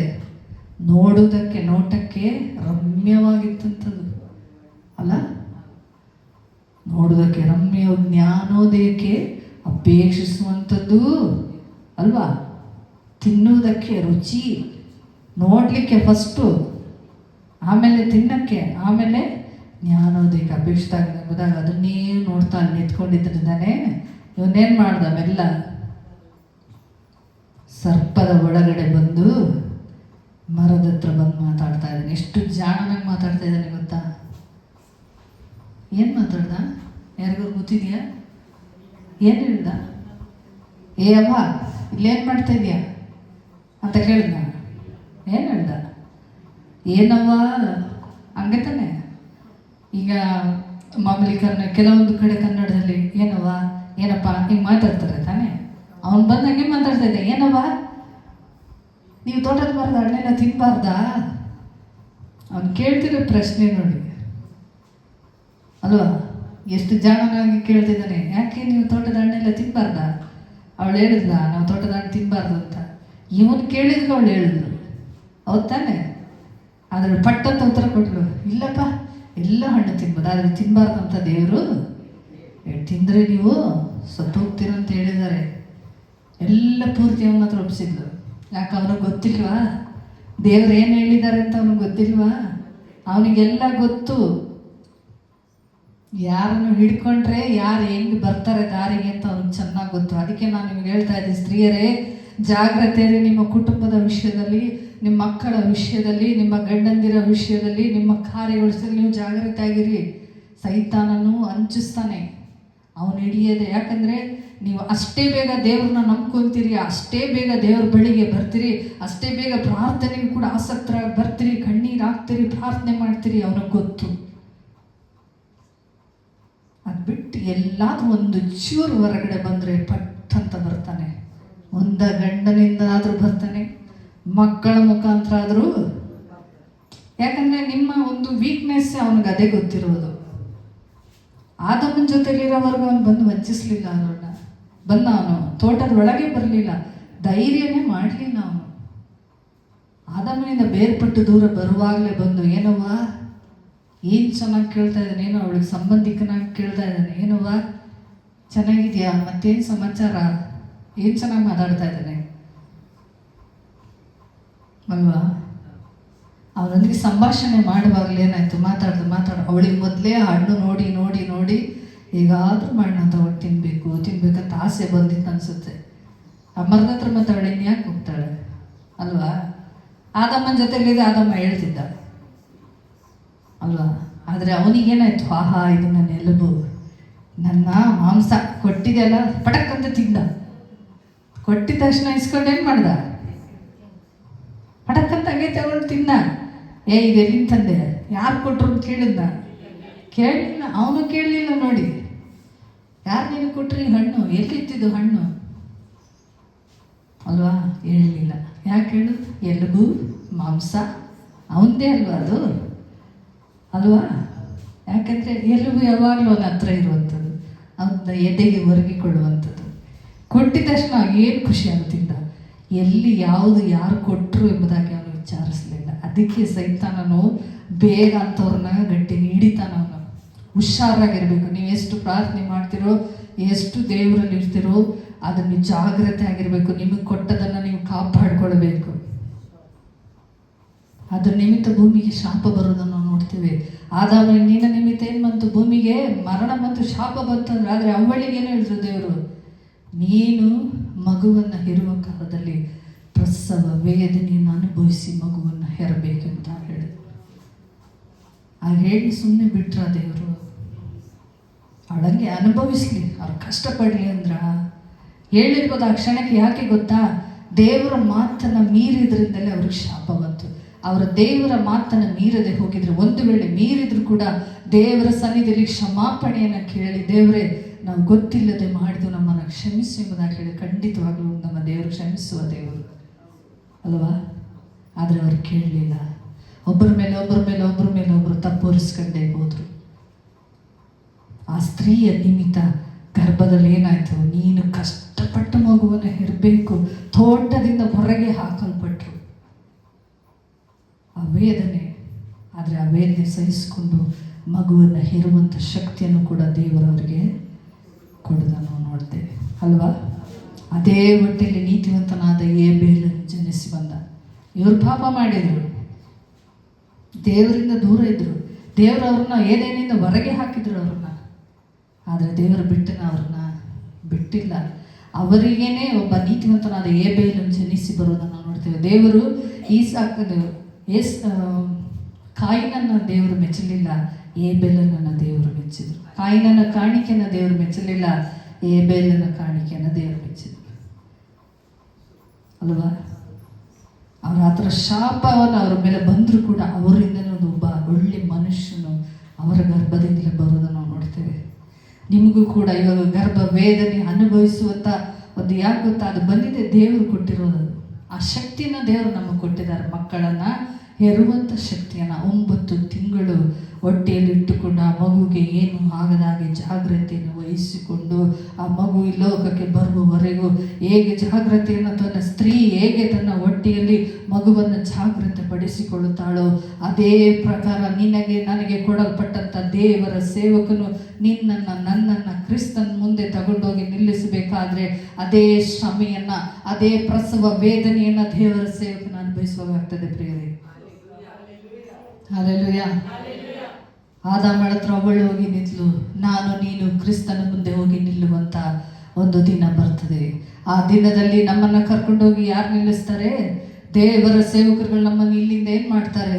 ನಮ್ಮನ್ನು ಈಗಲಿಂದ ವಾಕ್ಯದಿಂದ, ಪ್ರಾರ್ಥನೆಯಿಂದ, ಪರಿಶುದ್ಧಾತ್ಮನ ಅಭಿಷೇಕದಿಂದ, ಬಲದಿಂದ, ವಾಕ್ಯಗಳಿಂದ ನಮ್ಮನ್ನು ಸಂತೈಸ್ತಾ ಇರ್ತಾರೆ. ಪ್ರಾರ್ಥನೆ ಮಾಡಲಿಕ್ಕೆ ಹೇಳಿಕೊಳ್ತಾರೆ, ವಾಕ್ಯವನ್ನು ಬೋಧಿಸ್ತಾ ಇರ್ತಾರೆ, ಮನೆ ಮನೆಗಳಲ್ಲಿ ಬಂದು ಪ್ರಾರ್ಥನೆ ಮಾಡ್ತಿರ್ತಾರೆ. ನಿಮಗೆ ಬಲಪಡಿಸಿದ ಎಲ್ಲಿ ಬಲಹೀನ ಆಗ್ತದೋ ಬಲಪಡಿಸ್ತಾ ಇರ್ತಾರೆ. ಹೌದು ತಾನೆ? ನಾವೆಲ್ಲರೂ ಏನಾಗಿದ್ದೀವಿ? ಸಭೆ ಎಂಬ ದೇಹಕ್ಕೆ ನಾವೆಲ್ಲರೂ ಸೇರಿದವರಾಗಿದ್ದೀವಿ. ಈ ಸಭೆಗೆ ಶಿರಸ್ಸು ಯಾರು? ಯೇಸು ಕ್ರಿಸ್ತ ಅಲ್ವಾ. ದೇವರ ಸೇವಕನಿಗೆ ತಲೆ ಯಾರು? ಯೇಸು ಕ್ರಿಸ್ತ ಅಲ್ವಾ. ಅವರೇ ಅವ್ರ ಹತ್ರ ಪ್ರಶ್ನೆ ಕೇಳ್ತಾರೆ, ನಾನು ನಿನ್ನ ಕೈ ತಾನೇ ಕೊಟ್ಟಿದ್ದೆ ಅಲ್ವಾ, ಎಲ್ಬನ ನಿನ್ನ ಕೈ ತಾನೇ ನಾನು ಕೊಟ್ಟಿದ್ದಪ್ಪ. ಹೇಗೆ 9 ತಿಂಗಳವರೆಗೂ, 1ನೇ ತಿಂಗಳಿಂದ 9 ತಿಂಗಳವರೆಗೂ ಯಾವ್ಯಾವ ಥರ ಕಷ್ಟಗಳು ಏನೆಲ್ಲ ಬರ್ತದೆ, ಇಷ್ಟು ಜಾಗ್ರತೆ. 3 ತಿಂಗಳು ಆಗ್ತಿದ್ದಂಗೆ ಡಾಕ್ಟ್ರ್ ಏನು ಹೇಳ್ತಾರೆ? ಸ್ವಲ್ಪ ಜಾಗ್ರತೆ ಹೇಳ್ತಾರಿಲ್ಲ. ಎಲ್ಲ ನಿಮಗೆಲ್ಲ ಗೊತ್ತಿದೆ, ಇದೇ ನಾನು ಹೇಳಬೇಕಾದದೇನೂ ಇಲ್ಲ ಅಲ್ವಾ. ಈ 3 ತಿಂಗಳವರೆಗೂ ನೀವು ಸ್ವಲ್ಪ ಹುಷಾರಾಗಿರಿ, ಸ್ವಲ್ಪ ಭಾರ ಎಲ್ಲ ಎತ್ತಬೇಡ್ರಿ, ಜಾಸ್ತಿ ಓಡಾಡಕ್ಕೆ ಹೋಗ್ಬೇಡ್ರಿ, ರೆಸ್ಟ್ ತಗೊಳ್ಳಿ ಅಂತೆಲ್ಲ ಹೇಳ್ತಾರೆ ಇಲ್ಲೋ ಅಲ್ವಾ. ಯಾಕಂದರೆ ಆ ಮಗುಗಿನ್ನೂ ಅದೇನಾಯಿತು, ಒಂದು ಮಾಂಸದ ಮುದ್ದೆ ಆಗಿರುತ್ತೆ ಅಷ್ಟೇ, ಇನ್ನೂ ಆಕಾರ ಬಂದಿರೋಲ್ಲ. 5 ತಿಂಗಳಾಗುವಾಗ ಮಗುವಿಗೆ ಆ ಒಂದು ಮಾಂಸದ ಮುದ್ದೆಗೆ ಆಕಾರಗಳು ಬರಲಿಕ್ಕೆ ಸ್ಟಾರ್ಟ್ ಆಗ್ತದೆ. ಅಲ್ಲಿವರೆಗೂ ಏನು ಮಾಡ್ತಾರೆ? ಜಾಗ್ರತೆಯಾಗಿರಿ ಅಂತ ಡಾಕ್ಟ್ರುಗಳು ಎಚ್ಚರಿಸ್ತಾರೆ. ನೀವು ಕೂಡ ಕ್ರಿಸ್ತನನ್ನು ಬಳಿಗೆ ಬರುವಾಗ ಕೂಡ ನೀವು ಕೂಡ ಒಂದು ಮಾಂಸದ ಮುದ್ದೆಯಾಗಿ ಬಂದಿದೆ. ಹಲ್ಲೆಲೂಯಾ. ನಿಮಗೆ ಗೊತ್ತಿತ್ತಾ ಕ್ರಿಸ್ತನ್ ಯಾರಂತ? ಇಲ್ಲ. ಕ್ರಿಸ್ತನನ್ನು ತಿಳಿಸ್ಕೊಟ್ಟವ್ರು ಯಾರು? ದೇವರ ಸೇವಕರು. ಸೇವಕನ ಕಾರ್ಯ ಕೂಡ ಅಷ್ಟೇ ಇದಿರುತ್ತೆ ಪ್ರಿಯರೇ. ನಾವು ಆತನ ಬಳಿಗೆ ಬರುವಾಗ ನಾವು ಏನಿಲ್ಲ, ಒಂದು ಮಾಂಸದ ಮುದ್ದೆ, ಅದಕ್ಕೆ ಯಾವ ಆಕಾರನೂ ಇಲ್ಲ, ಎಲ್ಬನ್ನು ಹೇಗೆ ತೆಗೆದ್ರು ಮಾಂಸದ ಮುದ್ದೆ ಅಷ್ಟೇ ನಾವು ಅಲ್ವಾ. ಸಭೆಗೆ ಬರ್ತಾ ಬರ್ತಾ ಬರ್ತಾ ಬರ್ತಾ ಏನು ಮಾಡ್ತೀರಿ? ಒಂದೊಂದೇ ಹೆಜ್ಜೆಯನ್ನು ಹಿಡ್ಕೊಂಡು ಒಂದೊಂದು ತಿಂಗಳು ಕಳೆಯುವಾಗ 9 ತಿಂಗಳು ಬರುವಾಗ ಪೂರ್ಣವಾದ ಮಗು ಹೊರಗೆ ಬರುವುದನ್ನು ನೋಡಿದೆ. ನಿಮ್ಮನ್ನು ಕೂಡ ದೇವರ ಸೇವಕರು ಅದೇ ಪ್ರಕಾರ ಪ್ರತಿದಿನ ಪ್ರತಿ ತಿಂಗಳು, ಪ್ರತಿ ವರ್ಷಗಳು, ಪ್ರತಿ ನಿಮಿಷಗಳು ನಿಮ್ಮನ್ನು ಏನು ಮಾಡ್ತಿರ್ತಾರೆ?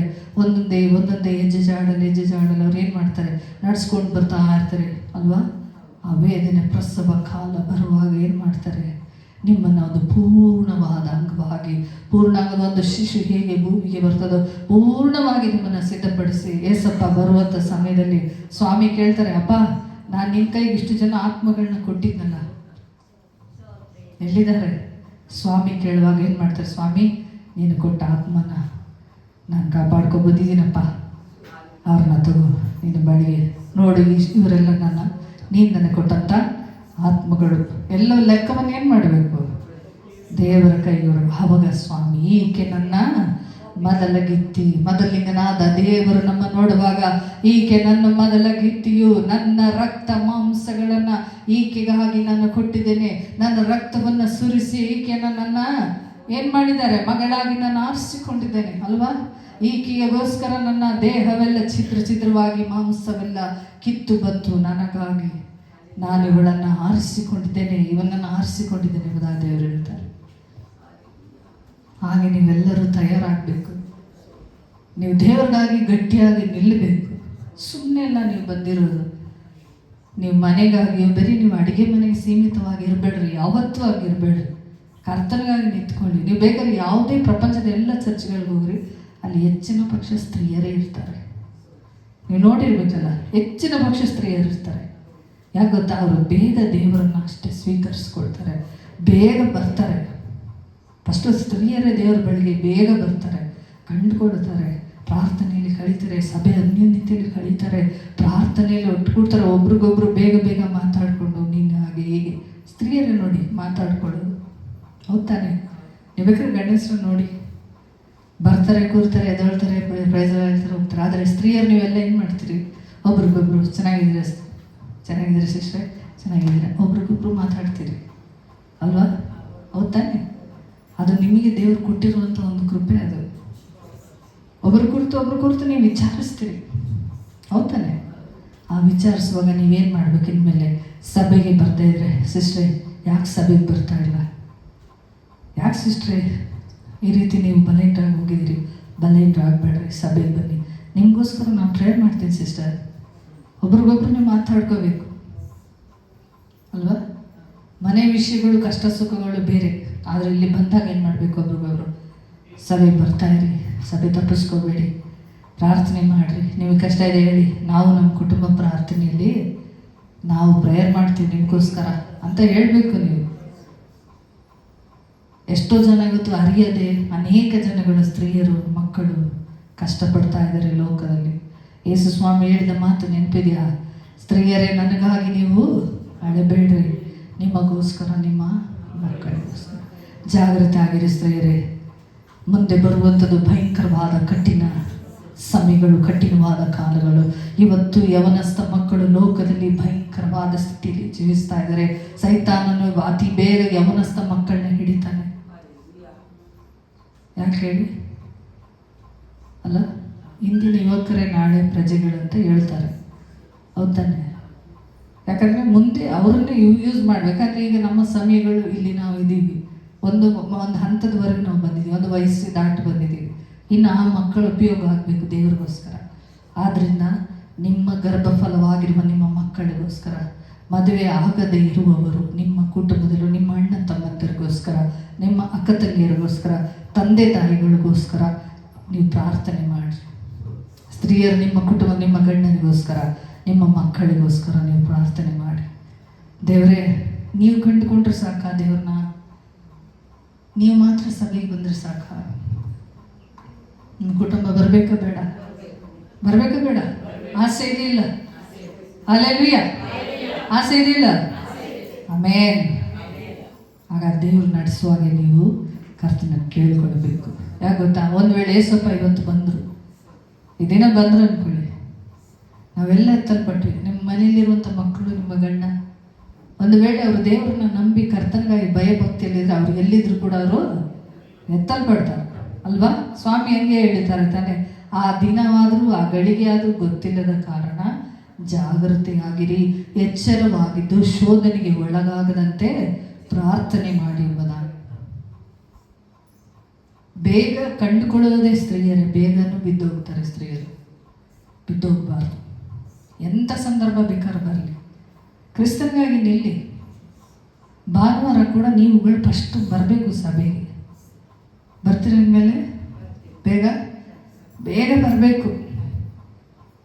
ನಾನು ಕೂಡ ನಿಮ್ಮ ಥರನೇ ತಾನೆ, ಹೌದಲ್ಲ? ನನಗೂ 2 ಮಕ್ಕಳಿದ್ದಾರೆ. ನೀವು ಹೆಂಗೆ ಕಷ್ಟಪಟ್ಟು ಮಕ್ಕಳು ಎತ್ತಿದ್ದೀರ, ಅದೇ ಥರನೇ ನಾನು ಕಷ್ಟಪಟ್ಟು ಎತ್ತಿದ್ದೀನಿ. ನಾನು ಕೂಡ ಕುಟುಂಬ ಇದೆ. ಬೇಗ ಆಸಕ್ತಿಯಿಂದ ಬರಬೇಕು. ಅವತ್ತೊಂದು ದಿವಸ ನೀವು ಅಡುಗೆ ಮಾಡಿದ್ರು ಪರವಾಗಿಲ್ಲ, ಮತ್ತೆ ಹೋಗಿ ಮಾಡ್ಬೋದಲ್ಲ, ಹೌದಾ ಇಲ್ಲ? ನೀವು ಉಪವಾಸದೊಂದಿಗೆ ತಾನೇ ಬರ್ತೀರಿ ಆರಾಧನೆಗೆ. ಉಪವಾಸದಿಂದ ತಾನೇ ಬರ್ತೀರಿ. ಮಕ್ಕಳನ್ನ ಬೇಗ ಬೇಗ ಎಬ್ಬರಿಸಿ ಏನು ಮಾಡಬೇಕು, ರೆಡಿ ಮಾಡಬೇಕು. ತುಂಬ ಚಿಕ್ಕ ಮಕ್ಕಳು ಯಾರು ಇದ್ದಾರೆ ಇಲ್ಲಿ, ಅವಳಿಗೆ ಬಂದಿದೆ ಪಾಪ ಹಾಲು ಕುಡಿಯು. ಬೇಗ ಬೇಗ ಮಕ್ಕಳನ್ನ ರೆಡಿ ಮಾಡ್ಕೊಂಡು ಹಾಲಿಗೆ ಆಸಕ್ತಿಯಿಂದ ನಾವು ಬರ್ಬೇಕು. ನಾನು ಹಾಲಿಗೆ ಹೋಗ್ಬೇಕು, ನೀವು ಆಸಕ್ತಿಯಿಂದ ಓಡಿ ಬಂದರೆ ನಿಮ್ಮ ಜೊತೆಗೇನೆ ಏನಂತೆ, ಹಸುನ ಓಡ್ಕೊಂಬಂದ್ರೆ ಕರು ಏನು ಮಾಡುತ್ತಂತೆ. ಹಾಂ ನೋಡಿ ಸಾಧು ಎಷ್ಟು ಚೆನ್ನಾಗಿ ಹೇಳ್ತಾರೆ. ಹಸು ಕರ್ಕೊಂಡು ಬಂದರೆ ಕರು ಹಿಂದೆನೇ ಬರ್ತದೆ. ಅದಕ್ಕೆ ಫಸ್ಟ್ ನೀವು ರೆಡಿ ಆಗ್ರಿ. ನೀವು ರೆಡಿ ಆದರೆ ಹಸು, ಕರ, ದನ, ಕುರಿ, ಮೇಕೆ ಏನೇನಿದೆಯೋ ಎಲ್ಲ ಒಟ್ಟಿಗೆ ಬರ್ತವೆ. ಹೌದು ತಾನೆ? ಎಲ್ಲ ಬರ್ತವೆ. ಅದಕ್ಕೆ ಫಸ್ಟ್ ನೀವು ರೆಡಿ ಆಗಿರಿ. ನೀವೇ ಲೇಟ್ ಆಗಿಬಿಟ್ರೆ ಅವು ಲೇಟ್ ಆಗ್ತವೆ. ಹೌದಾ ಇಲ್ಲ? ಫಸ್ಟು ಬೆಳಗ್ಗೆ ಎದ್ದು ನೀವು ತಾನೇ ಮನೆಯಲ್ಲೆಲ್ಲ ಕೆಲಸಗಳನ್ನ ಮಾಡೋದು. ಅವ್ರಿಗೆ ಬೇಕಾದದ್ದೆಲ್ಲವನ್ನು ಒದಗಿಸ್ಕೊಡೋದು ನೀವೇ ತಾನೇ. ಕಾಫಿ, ಟೀ, ಅಡಿಗೆ, ಬಟ್ಟೆ ತೊಳೆಯೋದು, ಮನೆ ಕೆಲಸ ಮಾಡೋದು, ಕಸ ಎಲ್ಲ ನೀವು ತಾನೇ ಮಾಡ್ತೀರಿ. ನೀವೇ ಬೇಗ ಎದ್ದೊಳಿಯಲ್ಲ. ನೀವು ಬೇಗ ಎದ್ದು ಎಲ್ಲ ಮುಗಿಸಿ ಅವ್ರನ್ನೇ ಎಬ್ಬಿಸಿ ಅವ್ರು ಸುಮ್ಮನೆ ಮನಗ್ತಾರ ನೋಡೋಣ, ಇರಲ್ಲ. ಯಾಕೆ? ನೀವಿಲ್ಲಂದ್ರಲ್ಲ ಅವ್ರ ಕೈ ಕಾಲು ಓಡೋದಿಲ್ಲ. ಯಾಕಂದರೆ ಕಾಫಿ ಮಾಡೋದು ನೀವೇ, ಟೀ ಮಾಡಿಕೊಡೋದು ನೀವೇ, ಕಸ ಗುಡಿಸೋದು ನೀವೇ, ಸ್ನಾನಕ್ಕೆ ನೀರು ಕಾಯಿಸಿಡೋದು ನೀವೇ, ಊಟ ಕೊಡೋದು ನೀವೇ. ಅವಾಗೇನಾಗ್ತದೆ, ಕೈಯೇ ಒಂದು ಕಳ್ಕೊಂಡಂಗೆ ಆಗ್ತಿರುತ್ತೆ. ಎಲ್ಲಾದ್ರೂ ಇವತ್ತು ನನ್ನ ಹೆಂಡತಿ ಕಾಣಿಸ್ತಿಲ್ಲ. ಬೇಗ ಆಲೆಗೆ ಬರಬೇಕು.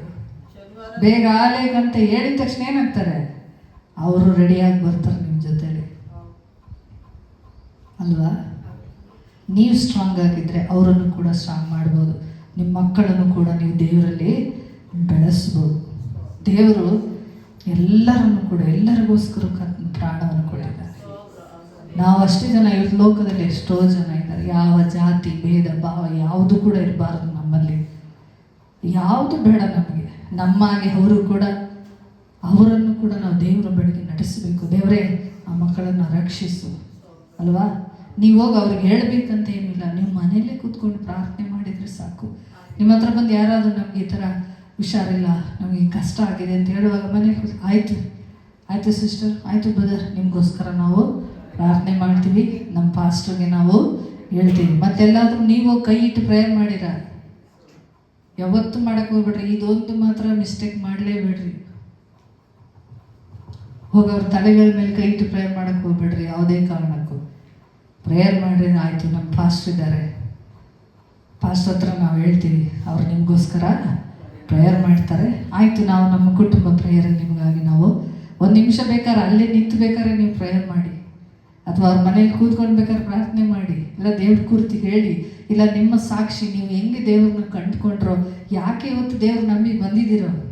ಅವ್ರು ಕೇಳ್ತಾರಲ್ಲ, ಮುಂಚೆ ನೀವು ಹಂಗಿದ್ದಲ್ಲಮ್ಮ, ಆ ಥರದ್ದು ಇವತ್ತು ಯಾಕೆ ನೀವು ಹಿಂಗಾಗಿದೆ ಅಂತ ಕೇಳುವಾಗ ನಿಮ್ಮ ಸಾಕ್ಷಿನೇ ಹೇಳಿ, ಅಷ್ಟೇ ಸಾಕು. ಅವ್ರನ್ನ ಸಭೆ ಒಳಗೆ ಕರ್ಕೊಂಡ್ಬರುವಾಗ ಅವ್ರಿಗೆ ದೇವರ ಸೇವಕರುಗಳು ನಡೆಸ್ತಾರೆ. ಸ್ತ್ರೀಯರಾಗಿ ನಾವು ದೇವರಿಗೊಂದು ಸಾಧನವಾಗಿರಬೇಕು ಪ್ರಿಯರೇ. ಹಲ್ಲೆಲೂಯಾ. ಆಲಸ್ಯಕರವಾಗಿ ನಿದ್ರೆ ಮಾಡ್ತಾ ಕೂತ್ಕೋಬಾರ್ದು. ದೇವರ ವಾಕ್ಯನ ಕೇಳಬೇಕು ಚೆನ್ನಾಗಿ. ಕಿವಿ ಉಳ್ಳವನು ವಾಕ್ಯವನ್ನ ಕೇಳಲಿ. ಪ್ರಕಟಣೆಯಲ್ಲಿ ನಾವು ಓದ್ತೇವಲ್ವಾ, ಕಿವಿ ಉಳ್ಳವನು ಕೇಳಲಿ. ದೇವರು ನಮಗೆ ಕಿವಿ ಕೊಟ್ಟಿದ್ದಾರ ಇಲ್ವಾ? ಕೊಟ್ಟಿದ್ದಾರೆ ತಾನೆ. ಆಗಿದ ಮೇಲೆ ಕಿವಿಯಿಂದ ದೇವ್ರ ವಾಕ್ಯವನ್ನ ಕೇಳಬೇಕು. ಹಲ್ಲೆಲೂಯಾ. ಕರೆಂಟಿಗೆ ಬೇಜಾರು, ಕರೆಂಟ್ ಹೋಗಿದೆ. ಹಲ್ಲೆಲೂಯಾ. ಕರೆಂಟ್ ಹೋದ್ರೂ ಪರವಾಗಿಲ್ಲ, ನಮ್ಮ ಬಾಯಿಯನ್ನು ಮುಚ್ಚಿಸ್ಲಿಕ್ಕೆ ಸಾಧ್ಯ ಇಲ್ಲ ಅಲ್ವಾ? ನಾವು ದೇವರ ವಾಕ್ಯನ ಹೇಳೋದನ್ನಂತೂ ಬಿಡೋದಿಲ್ಲ. ಹೌದು ತಾನೆ? ಕರ್ತನ ಮನ ಕರೆದಿದ್ದಾನೆ ಅಂದಮೇಲೆ ನಾವು ಏನು ಮಾಡಬೇಕು? ಕರ್ತನಿಗಾಗಿ ನಾವು ಜೀವಿಸಬೇಕು, ಕರ್ತನಲ್ಲಿ ನಾವು ಬದುಕಬೇಕು. ನಾವು ಮುಂದೆ ಹೆಜ್ಜೆನ ಇಡುವಾಗ ನಮ್ಮ ನೋಡೋರು ಕೂಡ ಅದನ್ನೇನು ಮಾಡ್ತಾರೆ, ಹಿಂಬಾಲಿಸ್ಕೊಂಡು ಬರ್ತಾರೆ. ಇವತ್ತು ನೀವು ನನ್ನ ಮಗನ ನೋಡಿದಿರಲ್ಲ, ಪಾಸ್ಟರ್ ತಾನೆ, ಚಿಕ್ಕ ಪಾಸ್ಟರ್ ಅಂತ ಕರಿತೀರಿ ನೀವೆಲ್ಲ. ಅವ್ರು ಹೇಗೆ ಬರ್ತಾರಾಗೆ, ನಾವು ಹೇಗೆ ನಡ್ಕೊಳ್ತೀವೋ ಅದನ್ನು ಅವ್ರು ನೋಡಿ ಕಲಿತಾರೆ. ನಮ್ಮ ಮಕ್ಕಳು ನಾವು ಮಾಡೋದನ್ನು ನೋಡಿ ಕಲಿತಾರೆ ಇಲ್ಲ? ಹೌದು. ಈಗಿನ ಚಿಕ್ಕ ಚಿಕ್ಕ ಮಕ್ಕಳಿರೋ ನೀವು ಹೆಚ್ಚು ಪ್ರಾರ್ಥನೆಯಲ್ಲಿ ಬೆಳೆಯುವಾಗ, ದೇವರ ವಾಕ್ಯದಲ್ಲಿ ಬೆಳೆಯುವಾಗ, ಆರಾಧನೆಗೆ ಹೆಚ್ಚು ಆಸಕ್ತಿಯಿಂದ ನೀವು ಬರುವಾಗ, ಪ್ರಾರ್ಥನೆ ಹೆಚ್ಚಾಗಿ ಮಾಡುವಾಗ, ದೇವರ ಅಭಿಷೇಕ ಹೊಂದ್ಕೊಂಡು, ಅನ್ಯ ಭಾಷೆ ವರಗಳು ಹೊಂದ್ಕೊಂಡು ಪ್ರಾರ್ಥನೆಯನ್ನು ಕಣ್ಣಿಂದ ಮಾಡುವಾಗ ಆ ಮಕ್ಕಳು ನಿಮ್ಮನ್ನು ಗಮನಿಸ್ತಾನೇ ಇರ್ತಾರೆ. ಏನು ಮಾಡ್ತಾ ಇದ್ದಾರೆ ನಮ್ಮಮ್ಮ. ನನ್ನ ಮಗ ಸಣ್ಣನಿರುವಾಗ ತೊಡೆ ಮೇಲೆ ನಾನು ಮಲಗಿಸ್ಕೊಂಡು ದಿನನಿತ್ಯ ಪ್ರೇಯರ್ ಮಾಡ್ತಿದ್ದೆ, ಮಲಗಿಸ್ಕೊಂಡು ತೊಡೆ ಮೇಲೆ. ಹಾಡು ಹೇಳ್ತಿದ್ದೆ ಯಾವಾಗಲೂ, ನೀನೇ ನೀನೇ ನನ್ನ ಒಡೆಯನಯ್ಯ. ಸುನಿಲ್ ಸುಂಟಕ್ಕೆ ಒಂದು ಹಾಡಿದೆ, ಗೊತ್ತಿದೆಯಾ? ನೀನೇ ನನ್ನ ಒಡೆಯನಯ್ಯ, ನೀನೇ ನನ್ನ ರಾಜನಯ್ಯ. ಯಾವಾಗಲೂ, ಯಾಕಂದರೆ ಆ ಕಾಲದಲ್ಲಿ ನಮ್ಮ ಹತ್ರ ಅದೊಂದೇ ಕ್ಯಾಸೆಟ್ ಇತ್ತು, ಸಣ್ಣದಿಷ್ಟು ಕ್ಯಾಸೆಟ್, ಟೇಪ್ ರೆಕಾರ್ಡಲ್ಲಿ ಹಾಕಿ ಕೇಳುವಂಥದ್ದು. ಈಗ ಥರ CD, ಪೆನ್ ಡ್ರೈವು ಅವೆಲ್ಲ ಏನೂ ಇಲ್ಲ. ಅವಾಗ ನಾವು ಸೇವೆಗೆ ಬಂದಾಗ ಅದು ಒಂದು ಹಾಡು, ಅದೊಂದೇ ಕ್ಯಾಸೆಟ್ ಇತ್ತು. ಯಾವಾಗ ನಾನು ಅದೊಂದು ಹಾಡು ಹೇಳ್ತಾನೇ ಇದ್ದೆ, ಪ್ರೇಯರ್ ಮಾಡ್ತಾಯಿದ್ದೆ. ಅದನ್ನ ತೊಡ ಮೇಲೆ ಮನಗಿರೋ ನನ್ನ ಮಗ, ನಾನು ಹಾಡೋದನ್ನೇ ನೋಡೋಣ, ಬಾಯಿನೇ ಗಮನಿಸೋನು. ನಾನು ಹಾಡೋದು ನಿಲ್ಲಿಸಿದ್ರೆ ಸಾಕು, ಅಮ್ಮ ನೀನೇ ಹೇಳಮ್ಮ ಅಂತ ಹೇಳೋದು. ಮತ್ತೆ ಹಾಡು ಸುಮ್ಮನಾಗೋದು, ಮತ್ತೆ ಅಮ್ಮ ನೀನೇ ಹೇಳು. ಅದೊಂದು ಹಾಡು ಹೇಳಿ ಅವನ ಮನಸ್ಸಲ್ಲಿ ಅದು ಹಾಗೆ ಕುತ್ಕೊಂಡ್ಬಿಡ್ತು. ಇವತ್ತಿಗೂ ಅವನಿಗೆ ಆ ಹಾಡು ಇಷ್ಟ. ನಾನು ಯಾಕೆ ಹೇಳ್ತಿದ್ದೀನಿ ಅಂದರೆ, ನಾವು ಏನು ಮಾಡ್ತೀವೋ ಅದು ನಮ್ಮ ಮಕ್ಕಳು ನಮ್ಮನ್ನು. ಹೌದಾ? ಹೌದು ತಾನೆ? ದೇವರು ನಮ್ಗೆ ಅಂಥ ಒಂದು ಕೃಪೆಯನ್ನು ಕೊಟ್ಟಿದ್ದಾರೆ ದೇವರು. ನೀ ಬಲೆಯನ್ನು ನೀನು ಹಿಂಗೆ ಆಗ್ಬೇಕಂತೇಳಿ ದೇವರು ಅವತ್ತು ಹೇಳಿದ್ದು ನಿಜ. ಅದೇ ಸ್ತ್ರೀಯ ಗರ್ಭದಲ್ಲಿ ಸ್ವಾಮಿ ಭೂಮಿಗೆ ಹುಟ್ಟಿ ಬಂದನು. ಅದೇ ಒಂದು 9 ತಿಂಗಳು ಗರ್ಭದಲ್ಲೇ ಹುಟ್ಟಿ ಬಂದಿದ್ದು ಸ್ವಾಮಿನೂ ಕೂಡ. ಹೌದು ತಾನೆ? ಸ್ತ್ರೀಯಲ್ಲೇ ತಾನೆ ದೇವ್ರು ಹುಟ್ಟು ಬಂದರು. ಹಂಗೆ ಬಂದ್ರಾ? ಇಲ್ಲ, ಹಂಗೆ ಬರ್ಬೋದಿತ್ತು, ಯಾಕಂದ್ರೆ ಅವ್ರು ದೇವರು. ಆದರೆ ಮನುಷ್ಯನಾಗಿ ನಮಗೋಸ್ಕರ ಯಾಕೆ ಗೊತ್ತಾ? ನಿನ್ನನ್ನು ರಕ್ಷಿಸಬೇಕಾದ್ರೆ ನೀನು ಹೆಂಗಿದೆಯೋ ನಾನು ಹೆಂಗಿದ್ದೀನಿ ಅದೇ ಥರನೇ ಭೂಮಿಗೆ ಬರಬೇಕಾಗಿತ್ತು ಸ್ವಾಮಿ. ಆತನು ತನ್ನ ಮಕ್ಕಳನ್ನು ರಕ್ಷಿಸುವುದಕ್ಕೋಸ್ಕರ, ಮಕ್ಕಳು ರಕ್ತ ಮಾಂಸಧಾರಿಗಳಾಗಿರುವ ಪ್ರಕಾರ ಆತನು ಕೂಡ ರಕ್ತ ಮಾಂಸಧಾರಿಯಾಗಿಯೇ ಭೂಮಿಗೆ ಬಂದನೆಂಬುದಾಗಿ ನಾವು ನೋಡ್ತೇವೆ. ವಾಕ್ಯದಲ್ಲಿ ಹಾಗೆ ಬರೆಯಲ್ಪಟ್ಟಿದೆ ಅಲ್ವಾ?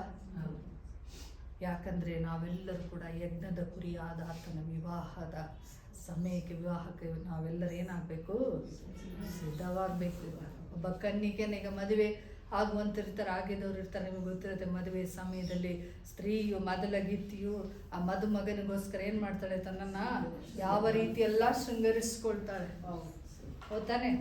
ಈಗ ನಿಮ್ಮ ಮಕ್ಕಳಿಗೆ ನೀವು ಮದುವೆ ಮಾಡಿ ಕೊಡುವಾಗ ಮಗಳನ್ನು ಆ ಮದುವೆ ಮನೆಗೆ ಸುಮ್ಮನೆ ಹಂಗೆ ಏನೋ ಕರ್ಕೊಂಡು ಒಪ್ಪಿಸ್ತೀರಾ? ಇಲ್ಲ ತಾನೇ? ಏನು ಮಾಡ್ತೀರಿ? ಎಷ್ಟೇ ನಿಮ್ಗೆ ಕಷ್ಟ, ಸಾಲ ಆದ್ರಾಗಲಿ ಏನಾದ್ರಾಗಲಿ, ನನ್ನ ಮಗಳು ಆ ದಿವಸ ಮದುವೆಯಲ್ಲಿ ಕೊರತೆ ಇರಬಾರ್ದು ನಮ್ಮ ಮಕ್ಕಳಿಗೆ. ಹೌದಾನೆ? ಆ ಮಗಳಿಗೋಸ್ಕರ ಏನು ಬೇಕೋ, ನಿಮ್ಮಿಂದ ಏನು ಸಾಧ್ಯನೋ, ನಿಮ್ಮಿಂದ ಕೈಯಲ್ಲಿ ಏನಾಗ್ತೋ ಅದನ್ನು ಮಾಡಿ ಚಂದವಾಗಿ ಅವಳು ಅಂದವಾಗಿ ಆ ಮೊದಲಿನ ದಿನಗಳು ಅಂದವಾಗಿ ಕಾಣಬೇಕು ಅಲ್ವಾ? ಅದೇ ತಾನೇ ಕರ್ಕೊಂಡೋಗಿ ನೀವು ನಿಲ್ಲಿಸ್ತೀರಿ ಮದುಮಗನ ಹತ್ರ. ಏನಿಲ್ಲ ಅನ್ನಿಸ್ತವನು ಏನಂತ ನಿದ್ಯಾರು ಅಂತ ಕೇಳ್ತಾನೆ. ಹೌದಾನೆ? ಅಲ್ವಾ? ಆದಮ್ಮನ ಮುಂದೆ ತಗೊಂಡೋಗಿ ಎಲ್ಬು ನಿಲ್ಸಿದ್ದಿದ್ರೆ ಆದಮ್ಮ ಏನು ಹೇಳ್ತಿದ್ದ? ಸ್ವಾಮಿ ಇದೇ ಎಲ್ಬು ತಗೊಂಡು ನಿಲ್ಸಿದೆಯಲ್ಲಿ, ಯಾವ ಎಲ್ಬಿದು? ಯಾವುದೋ ಪ್ರಾಣಿ ಇದೆ, ಯಾಕಂದ್ರೆ ಅಲ್ಲಿ ಪ್ರಾಣಿಗಳಲ್ಲಿ ಇತ್ತಲ್ಲ, ಯಾವುದು ಪ್ರಾಣಿಯನ್ನು ಇದು ಪ್ರಾಣಿ ಎಲ್ಬಿ ಯಾಕೆ ತಂದಿದ್ದಾರೆ ದೇವರು ಅಂತ ಕೇಳ್ತಿದ್ದ. ಹೌದಾನೆ? ಆದರೆ ಆದಮ್ಮನಿಗೆ ಗೊತ್ತಿಲ್ಲ ದೇವರು ಅದನ್ನು ಯಾವ ಥರ ರೂಪಿಸಿದ್ರು. ಯಾಕಂದರೆ ಗಾಢ ನಿದ್ರೆ ಬರ ಮಾಡಿದ್ರು ಅವನಿಗೆ, ಅನಸ್ತೇಶಿಯ ಕೊಟ್ಟು ಸ್ವಾಮಿ ಆಗಲೇ ಆಪರೇಷನ್ ಮಾಡಿದ್ರು ಅವನಿಗೆ. ನಿಲ್ಲಿಸಿ ಕರ್ಕೊಂಡೋಗಿ ಎದುರುಗಡೆ ನಿಲ್ಲಿಸಿದ ತಕ್ಷಣ ಏನು ಸಂತೋಷಪಟ್ಟ. ನಾಳೆ ನೀನು ನಾನು ಕೂಡ ದೇವ್ರ ಮುಂದೆ ಹೋಗಿ ನಿಲ್ಬೇಕಾದ್ರೆ ಅಂಥ ಶೃಂಗಾರಗಳು, ಅಂಥ ಒಂದು ಕಾರ್ಯಗಳು ನಮ್ಮೊಳಗಿರ್ಬೇಕು. ಈ ಲೋಕದಲ್ಲಿ ಶೃಂಗರಿಸುವಂಥ ಶೃಂಗಾರ ಕಾರ್ಯಗಳು ನಮಗೆ ಬೇಡ, ಆ ವಸ್ತುಗಳು ನಮಗೆ ಬೇಡ. ನಿನಗೆ ಬೇಕಾಗಿರೋದು ಪ್ರಾರ್ಥನೆ. ಮೊದಲನೇದಾಗಿ ಯೇಸು ಕ್ರಿಸ್ತನನ್ನ ಸ್ವಂತ ರಕ್ಷಕನಾಗಿ ನೀನು ಅಂಗೀಕರಿಸ್ಕೊಳ್ಬೇಕು. ಸುವಾರ್ತೆ ಎಂಬುದು ನಿಮ್ಮೊಳಗೆ ಬರುವಾಗ ದೇವರ ಸೇವಕನ ಏನು ಮಾಡ್ತಾನೆ? ಏನು ಇಲ್ಲದ ಎಲುಬಿಗೆ ಏನು ಮಾಡ್ತಾ ಇದ್ದಾರೆ? ಫಸ್ಟು ದೇಹನ ಅಲ್ವಾ, ಎಲುಬು ಎಲ್ಲ ಆಕಾರಗಳನ್ನ ಮಾಡ್ತಾರೆ. ಹೌದಾನೆ? ಆಮೇಲೆ ಮಾಂಸ ಖಂಡಗಳನ್ನ ಹಾಕ್ತಾರೆ. ಆಮೇಲೆ ಏನಾಯಿತು? ಚರ್ಮ ಮುಚ್ಚಲ್ಪಡಿದೆ, ಆಮೇಲೆ ವಸ್ತ್ರಗಳು ಮುಚ್ಚಲ್ಪಡಿದೆ. ಎಲ್ಲ ಅಂಗಗಳು ಕರೆಕ್ಟಾಗಿ ಒಂದು ಸ್ತ್ರೀ ಹೇಗಿರಬೇಕಾಗಿ ದೇವ್ರ ಸೃಷ್ಟಿ ಮಾಡಬೇಕಾದ್ರೆ ನಿನ್ನನ್ನು ನನ್ನನ್ನು ಕರ್ತನ ಕಡೆಗೆ ಹೋಗಿ ಕರ್ತನ ಎದುರಿನಲ್ಲಿ ನಿಲ್ಲಿಸಬೇಕಾದ್ರೆ ನಮ್ಮನ್ನು ಆ ರೀತಿ ಕೂಡ ಅವರು ಶುದ್ಧಿ ಮಾಡ್ತಾ ಬರ್ತಾರೆ. ನಮ್ಮನ್ನು ಆ ರೀತಿಯಾಗಿ ದೇವ್ರಿಗಾಗಿ ನಮ್ಮನ್ನು ಏನು ಮಾಡ್ತಾರೆ? ಸಿದ್ಧ ಮಾಡ್ತಾರೆ ಅಲ್ವಾ? ಎಲ್ಬಾಗಿ ನೀನು ಏನು ದೇವರನ್ನ ಕಂಡುಕೊಳ್ಳದೆ ಇದ್ದಂಥ ಒಂದು ಎಲ್ಬಾಗಿದ್ದೇ ನೀನು ಅಲ್ಲಿ ಹೊರಗೆ, ಇಲ್ಲಿ ಬರೋಕ್ಕಿಂತ ಮುಂಚೆ ಆ ಎಲುಬಿಗೆ ಕ್ರಿಸ್ತನೆಂಬ ಸುವಾರ್ತೆಯನ್ನು ಫಸ್ಟು ಸಾರಿಸಿ. ಹೌದಾನೆ? ಯೇಸು ಯಾರೆಂಬ ಸುವಾರ್ತೆಯನ್ನು ಫಸ್ಟ್ ಹೇಳೋದು. ಅಥವಾ ಸುಮ್ಮನೆ ಹೇಗೆ ಬಂದ್ರ? ಇಲ್ಲ ತಾನೆ? ಯೇಸು ಯಾರೆಂಬುದಾಗಿ ಫಸ್ಟ್ ಹೇಳೋದು. ಯೇಸುವಿನ ಸುವಾರ್ತೆ ಮೊದಲು ಬರುತ್ತೆ. ಆಮೇಲೆ ನಿಧಾನಾಗಿ ವಾಕ್ಯಗಳನ್ನ ಹೇಳುವಾಗ ಪ್ರಾರ್ಥನೆಯಲ್ಲಿ ನಡೆಸಿ ಆಮೇಲೆ ಏನು ಮಾಡ್ತೀರಿ? ದೀಕ್ಷಾ ಸ್ನಾನ ತೆಗೆದುಕೊಳ್ಳುವಂಥ ಒಂದು ಸಂದರ್ಭಕ್ಕೆ ಬರ್ತೀರಿ. ಹೇಗೆ? ಯೇಸು ಕ್ರಿಸ್ತನನ್ನು ಸ್ವಂತ ರಕ್ಷಕನಾಗಿ ಅಂಗೀಕರಿಸಿಕೊಂಡು ಮುಳುಗಿ ದೀಕ್ಷಾ ಸ್ನಾನ ತೆಗೆದುಕೊಳ್ತೇವೆ. ಹೌದಾ? ಮೊದಲನೇದಾಗಿ ಸುವಾರ್ತೆ, ಆಮೇಲೆ ಯೇಸುವನ್ನು ಅಂಗೀಕರಿಸಿಕೊಂಡು ದೀಕ್ಷಾ ಸ್ನಾನ ತೆಗೆದುಕೊಳ್ಳುವುದು, ಆಮೇಲೆ ಸಭೆಗೆ ಬರುವುದು, ಸಭೆಯ ಅನ್ಯೋನ್ಯತೆಯಲ್ಲಿ ಪಾಲ್ಗೊಳ್ಳುವುದು, ಈ ಸಭೆಯ ದೇಹಕ್ಕೆ ಈ ಅಂಗನ ಕರ್ಕೊಂಡೋಗಿ ಆ ದೇಹಕ್ಕೆ ಜೋಡಣೆ ಮಾಡಬೇಕು ದೇವರ ಸೇವಕನು. ಹೌದ್ ತಾನೆ? ಇದೊಂದು ಸಭೆ, ದೊಡ್ಡ ಸಭೆ, ಇದೊಂದು ದೇಹ. ಹೌದ್ ತಾನೆ? ಈ ಎಲ್ಬನ ಈ ದೇಹಕ್ಕೆ ಸೇರಿಸ್ಬೇಕೀಗ ಅಲ್ವಾ? ಆದಾಮನಿಂದ ತೆಗೆದಂಥ ಎಲ್ಬನ ಆದಾಮನ ಹತ್ರ ಕರ್ಕೊಂಡೋಗಿ ದೇವರು ನಿಲ್ಲಿಸಿದ್ರು. ಆ ದೇಹಕ್ಕೆ ಅವಳನ್ನು ಸೇರಿಸ್ಬೇಕೀಗ. ಹೌದ್ ತಾನೆ? ನಿನ್ನನ್ನು ಕೂಡ ಕ್ರಿಸ್ತನೆಂಬ ದೇಹಕ್ಕೆ, ಸಭೆ ಎಂಬ ದೇಹದಿಂದ ಕ್ರಿಸ್ತನೆಂಬ ಮೊದಲನೇ ಕರ್ಕೊಂಡೋಗಿ ನಿಲ್ಲಿಸಬೇಕಾದ್ರೆ ಹೀಗೆ ಒಂದೊಂದೇ ಭಾಗದಲ್ಲಿ ಅವ್ರಿಗೆ ಮನ ನಡೆಸ್ಕೊಂಡು ಬರ್ತಾ ಇರ್ತದೆ ಪ್ರಿಯರು ಅಲ್ವಾ? ಕ್ರಿಸ್ತನ ಯಾರಿಂದ ತಿಳಿಸ್ತಾರೆ? ಕ್ರಿಸ್ತನ ಅಂಗೀಕರಿಸ್ಕೊಂಡು ನಿಮ್ಮ ಪಾಪ ಅಪರಾಧ ಹಿಂದಿನ ಕಾಲದಲ್ಲಿ ಎಲ್ಲವನ್ನ ಬಿಟ್ಟು ನಾವು ಮುಳುಗಿ ಏನಕ್ಕೆ ದೀಕ್ಷಾಸ್ನಾನ ತೆಗೆದುಕೊಳ್ತೀವಿ? ಹಳೇ ಸ್ವಭಾವಗಳನ್ನೆಲ್ಲ ಅಲ್ಲಿ ಸಮಾಧಿ ಮಾಡ್ದಂಗೆ ಅಲ್ವಾ? ಮುಳುಗೋದು ಯಾವುದನ್ನು ತೋರಿಸ್ತದೆ? ನೀರಿನಲ್ಲಿ ಮುಳುಗೋದು ಯಾವುದನ್ನ ತೋರಿಸ್ತದೆ? ನಾವು ಮಾಡಿದಂಥ ಹಳೆಯ ಸ್ವಭಾವಗಳೆಲ್ಲವೂ ಪಾಪದ ಪಾಲಿಗೆ ಕ್ರಿಸ್ತನು ನಮಗಾಗಿ ಹೇಗೆ ಸತ್ತನು, ನಾವು ಕೂಡ ಕ್ರಿಸ್ತನಿಗಾಗಿ ಪಾಪದ ಪಾಲಿಗೆ ನಾವು ಸತ್ತು ಅದನ್ನು ಬಿಟ್ಟು ಹೊಸ ಮನುಷ್ಯನಾಗಿ ನಾವು ಮೇಲೆ ಯೇಸು ಕ್ರಿಸ್ತನಿಗೆ 3ನೇ ದಿವಸದಲ್ಲಿ ಎದ್ದು ಅದೇ ಥರ ನಾವು ಕೂಡ ಶುದ್ಧ ಮನುಷ್ಯರಾಗಿ ನಾವು ಎದ್ದೊಳ್ಬೇಕು. ಮೇಲೆ ಎದ್ದು ನಾವೇನು ಮಾಡ್ತೀವಿ? ಅಷ್ಟಕ್ಕೇನೆ ದೀಕ್ಷಾಸ್ನಾನ ತಗೊಂಡು ಸುಮ್ಮನೆ ಆಗ್ತೀರಾ? ಸಭೆ ಅನ್ಯೂನ್ಯತೆಯಲ್ಲಿ ಸೇರ್ಕೊಳ್ಳಿಕ್ಕೆ ಪ್ರಾರಂಭಿಸ್ತೀರಿ ಅಲ್ವಾ? ಈಗ ದೇಹಕ್ಕೆ ಬಂದೀಗ ನೀವೆಲ್ಲರೂ ಕೂಡ ಒಂದೊಂದು ಅಂಗ, ನೀವು ಎಲ್ಲ ನಾನೇನು ಆ ಥರ ಏನು ಹೆಸರು, ನೀವೆಲ್ಲರೂ ಕೂಡ ದೇಹಕ್ಕೆ, ಈ ಸಭೆಯಿಂದ ದೇಹಕ್ಕೆ ನೀವು ಕಣ್ಣು ಕೈ ಆಗಿರ್ಬೋದು, ಕಾಲಾಗಿರ್ಬೋದು. ಕಾಲು ಬಂದೇ ನೀನು ನನಗೆ ಸೇರಿಲ್ಲ, ಕೈ ನೀನು ನನಗೆ ಸೇರಿಲ್ಲ, ಕಣ್ಣು ನೀನು ಸೇರಿಲ್ಲ ಅಂತ ಹೇಳಿದ್ರೆ ಆಗುತ್ತಾ? ಆ ದೇಹ ಈಗ ಚೆನ್ನಾಗಿರುತ್ತಾ ನೋಡೋಕ್ಕೆ? ಹೆಂಗಿರುತ್ತೆ? ವಿಕಾರವಾಗಿರುತ್ತೆ. ಹೌದ್ ತಾನೆ ಅಲ್ವಾ? ಕಣ್ಣಿಗೆ ಸಣ್ಣ ನೋವಾದರೂ ಕೂಡ ಇಡೀ ದೇಹಕ್ಕೆ ಏನಾಗ್ತದೆ? ನೋವಾಗ್ತದೆ. ಯಾಕೆ ಹೇಳಿ?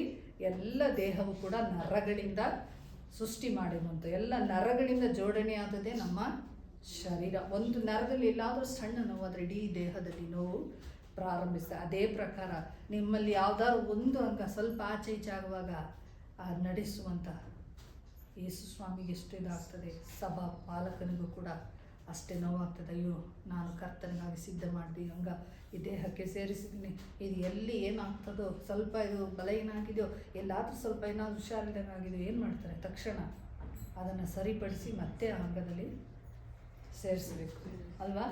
ಸೇರಿಸ್ತಾ ಇದ್ದಾರೆ ತಾನೆ ನೀವನ್ನ? ಹೌದಾ ಇಲ್ಲ? ನೀವು ಯಾವ ಮತ್ತೆ ಇದರಿಂದ ಬಂದಿದ್ದೀರಿ? ನಿಮಗೊಂದು ಯಾವ ಗುರಿ ಇದೆ? ಯಾವ ಗುರಿ ಮೇಲೆ ಬಂದಿದ್ದೀರಿ ಇಲ್ಲಿಗೆ? ಏನಕ್ಕೆ ಕ್ರಿಸ್ತನನ್ನು ಕಂಡುಕೊಂಡಿದ್ದೀರಿ? ಯಾವ ಗುರಿಯನ್ನು ಇಟ್ಕೊ ಬಂದಿದ್ದೀರಿ? ನಿಮ್ಮ ಗುರಿ ಒಂದೇ ಆಗಿರಬೇಕು. ಯಾವುದು ಗೊತ್ತಾ? ಯೇಸು ಕ್ರಿಸ್ತ ನಿಮ್ಮ ಗುರಿ. ನಾನು ನಿತ್ಯ ಜೀವದಲ್ಲಿ ಸೇರಬೇಕು, ನಾನು ಕ್ರಿಸ್ತನ ಹತ್ರ ಹೋಗಿ ಸೇರಬೇಕು ಅಲ್ವಾ?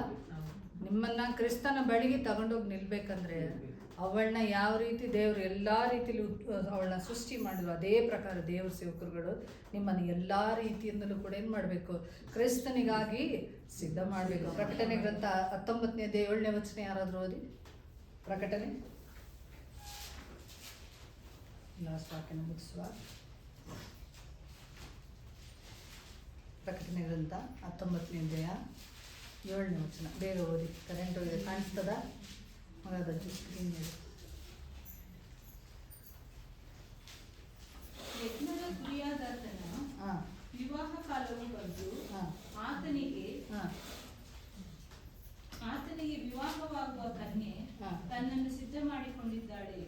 ಸಂತೋಷ ಪಡೋಣ, ಹರ್ಷಗೊಳ್ಳೋಣ, ಆತನನ್ನು ಘನಪಡಿಸೋಣ. ಸಾಕು.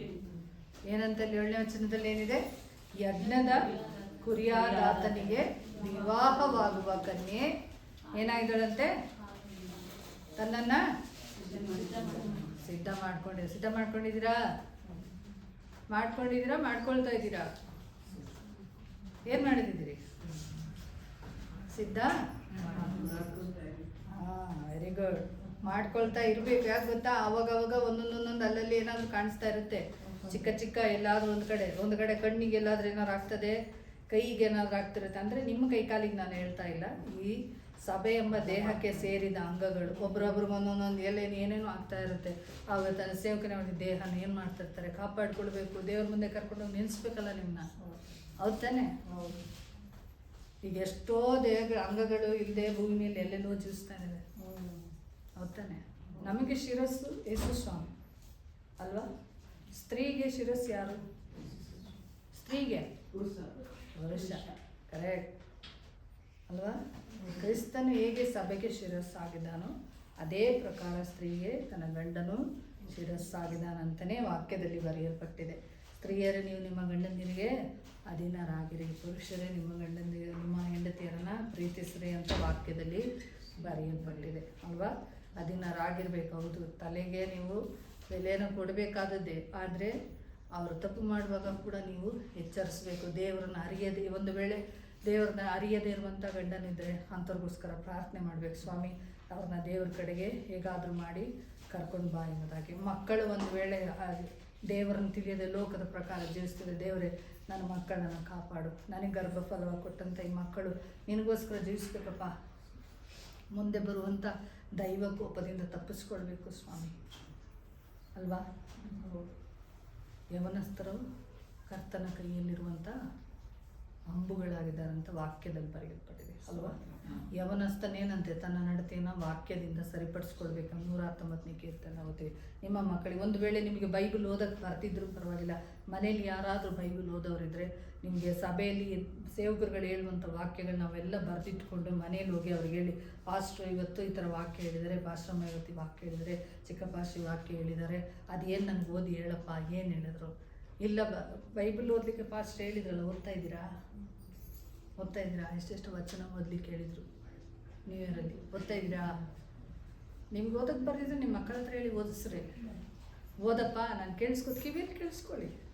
ಒಂದಿನ ಬರುತ್ತಂತೆ ಅಮಾವಾಸ್ಯದಲ್ಲಿ ನಾವು ನೋಡ್ತೇವೆ, ಅದು ಅನ್ನದ ಕ್ಷಾಮವಲ್ಲ, ನೀರಿನ ಕ್ಷಾಮವಲ್ಲ, ದೇವರ ವಾಕ್ಯದ ಕ್ಷಾಮ.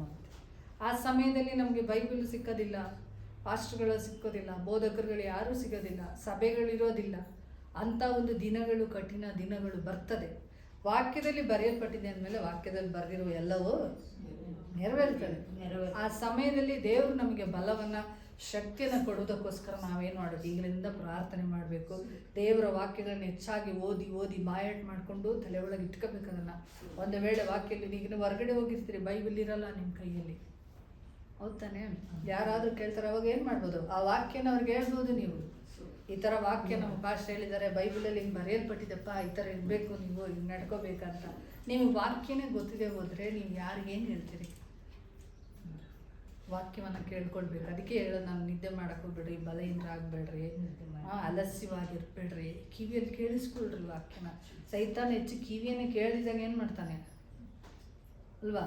ಮುಚ್ತಾನೆ. ಈ ಕಿವಿಯಿಂದ ಕೇಳಿ, ಈಗ ಇಲ್ಲಿಗೆ ನಾನು ಹೇಳಿದ್ದೀನಿ ಇಲ್ಲೇ ಕೇಳಿಗೆ ಬಿಟ್ಟು ಹೋಗಬಾರ್ದು. ಅನೇಕರಿಗೆ ನೀವು ಪ್ರಯೋಜನವಾಗಿರಬೇಕು ಅಲ್ವಾ? ಚಿಕ್ಕವನಿಂದ ನಾನು ದೊಡ್ಡ ಜನಾಂಗವನ್ನು ಮಾಡ್ತೇನೆ ಎಂಬುದಾಗಿ ಸ್ವಾಮಿ ಹೇಳಿದ ಮೇಲೆ, ಈ ಹಟ್ಟಿಗೆ ಸೇರದೆ ಇರುವ ಇನ್ನೂ ಬಹಳ ಕುರಿಗಳು ನನಗುಂಟು, ಅವುಗಳನ್ನೂ ಕೂಡ ನಾನು ಕರ್ಕೊಂಡು ಬರಬೇಕಂತ ಯೇಸು ಸ್ವಾಮಿ ಹೇಳಿದ್ಮೇಲೆ, ಈ ಹಟ್ಟಿಗೆ, ಈ ಸಭೆಗೆ ಇನ್ನೂ ಅನೇಕ ಕುರಿಗಳು ಬಂದು ಸೇರಬೇಕಾಗ್ತದೆ. ಎಷ್ಟೋ ಆತ್ಮಗಳಿದ್ದಾರೆ, ಕಷ್ಟದಲ್ಲಿದ್ದಾರೆ ಅಲ್ವಾ? ತಿಳಿಯದೆ ಜೀವಿಸ್ತಾ ಇದ್ದಾರೆ. ಅಂಥವ್ರು ಕೂಡ ನಾವು ತಿಳಿಸ್ಬೇಕಾದ್ರೆ ಮೊದಲು ನಾವೇನಾಗಿರಬೇಕು? ಫಸ್ಟು ನಾವು ಸ್ಟ್ರಾಂಗ್ ಆಗಿರಬೇಕು ಅಲ್ವಾ? ನಾನೇನು ಸ್ತ್ರೀಯರೇ ಗಂಡಸ್ತ್ರೀಯರವ್ರು ಅವರೇ ಹೇಳ್ತಾರೆ, ಆ ಥರ ನೆನೆಸ್ಕೋಬೇಡ್ರಿ. ನಿಮ್ಮನ್ನು ಕೂಡ ದೇವರು ಉಪಯೋಗ ಮಾಡ್ತಾನೆ, ನಿಮ್ಮನ್ನು ಕೂಡ ಕರ್ತನ ಸಾಧನವಾಗಿ ದೇವರು ಆರಿಸಿಕೊಂಡಿದ್ದಾನೆ. ಇಲ್ದಿದ್ರೆ ನೀವು ಸಭೆಗೆ ಹೆಂಗೆ ಬರ್ತಿದ್ರಿ? ದೇವರು ನಿಮ್ಮನ್ನು ಆರಿಸ್ಕೊಳ್ದೆ ಹೋಗಿದ್ದಿದ್ರೆ ಅಲ್ವಾ? ಸುಮ್ಮನೆ ಬಂದು ಹೋಗ್ತಾ ಇದ್ದೀರಾ? ಇಲ್ಲ ತಾನೆ. ಕರ್ತನ್ಗೆ ಜೀವಿಸ್ಬೇಕು. ನಾನು ಕೊನೆಯವರೆಗೂ ನಾನು ಕರ್ತನ್ಗೆ ಜೀವಿಸ್ಬೇಕು. ಯೇಸು ಸ್ವಾಮಿ ಅದೇ ಹೇಳಿದ್ರು, ಅಮ್ಮ ನಾನು ನೋಡಿ ಯಾಕಮ್ಮ ಅಳ್ತೀರ? ನನಗೋಸ್ಕರ ಅಳ್ಬೇಡ್ರಿ, ನಿಮ್ಮ ಮಕ್ಕಳಿಗೋಸ್ಕರ, ನಿಮ್ಮ ಕುಟುಂಬಕ್ಕೋಸ್ಕರ ಅಳ್ರಮ್ಮ.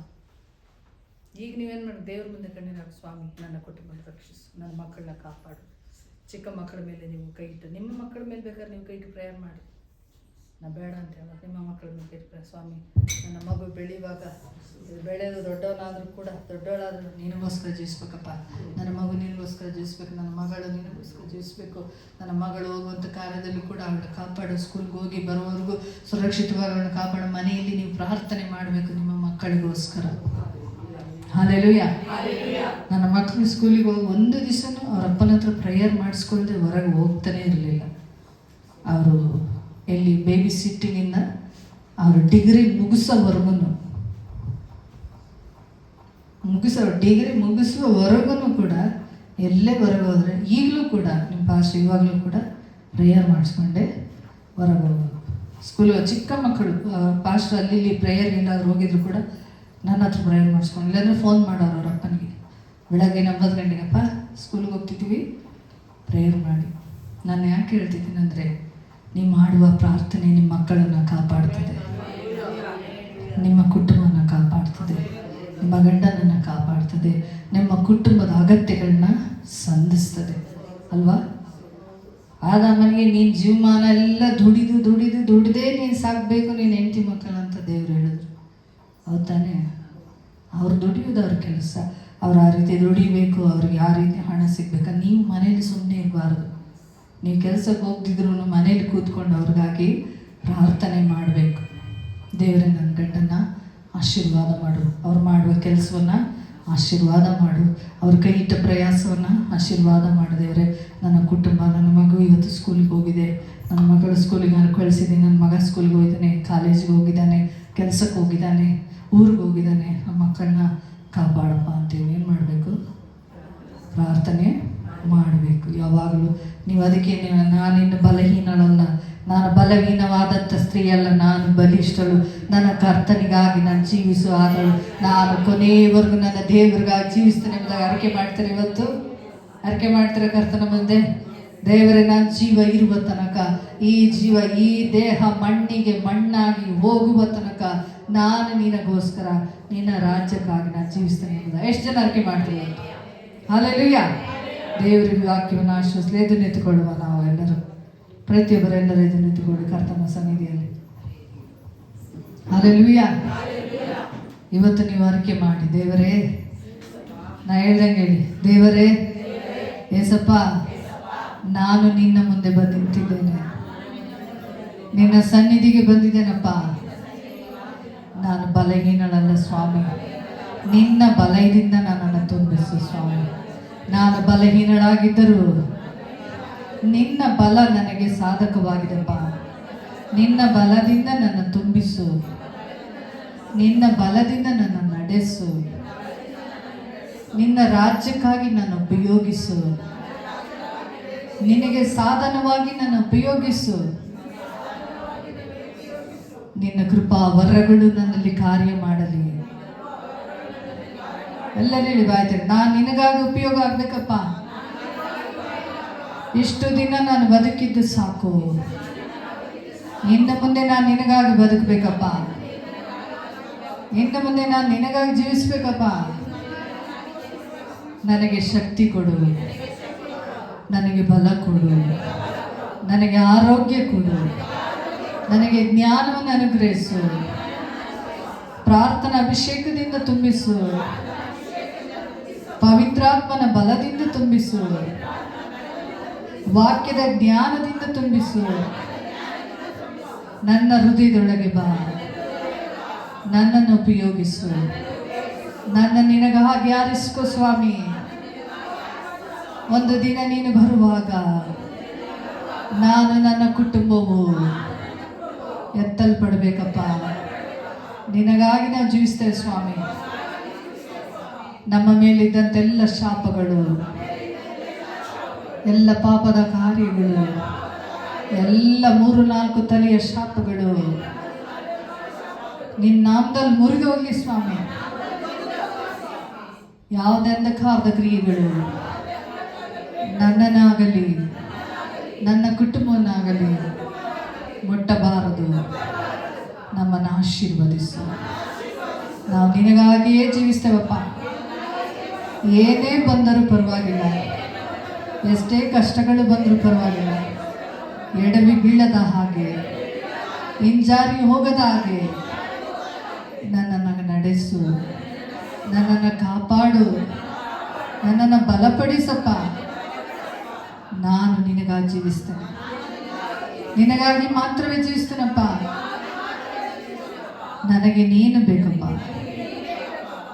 ನೀ ನನ್ನನ್ನು ಆರಿಸಿಕೊಂಡಿದೀಯ, ನಿನ್ನ ಮಗಳಾಗಿ ನನ್ನ ಆರಿಸಿಕೊಂಡಿದ್ಯಾ. ನಿನಗೆ ಕೋಟಿ ಸ್ತೋತ್ರಗಳಪ್ಪ, ಯೇಸು ನಾಮದಲ್ಲಿ. ಆಮೇನ್. ಹಲ್ಲೆಲೂಯಾ.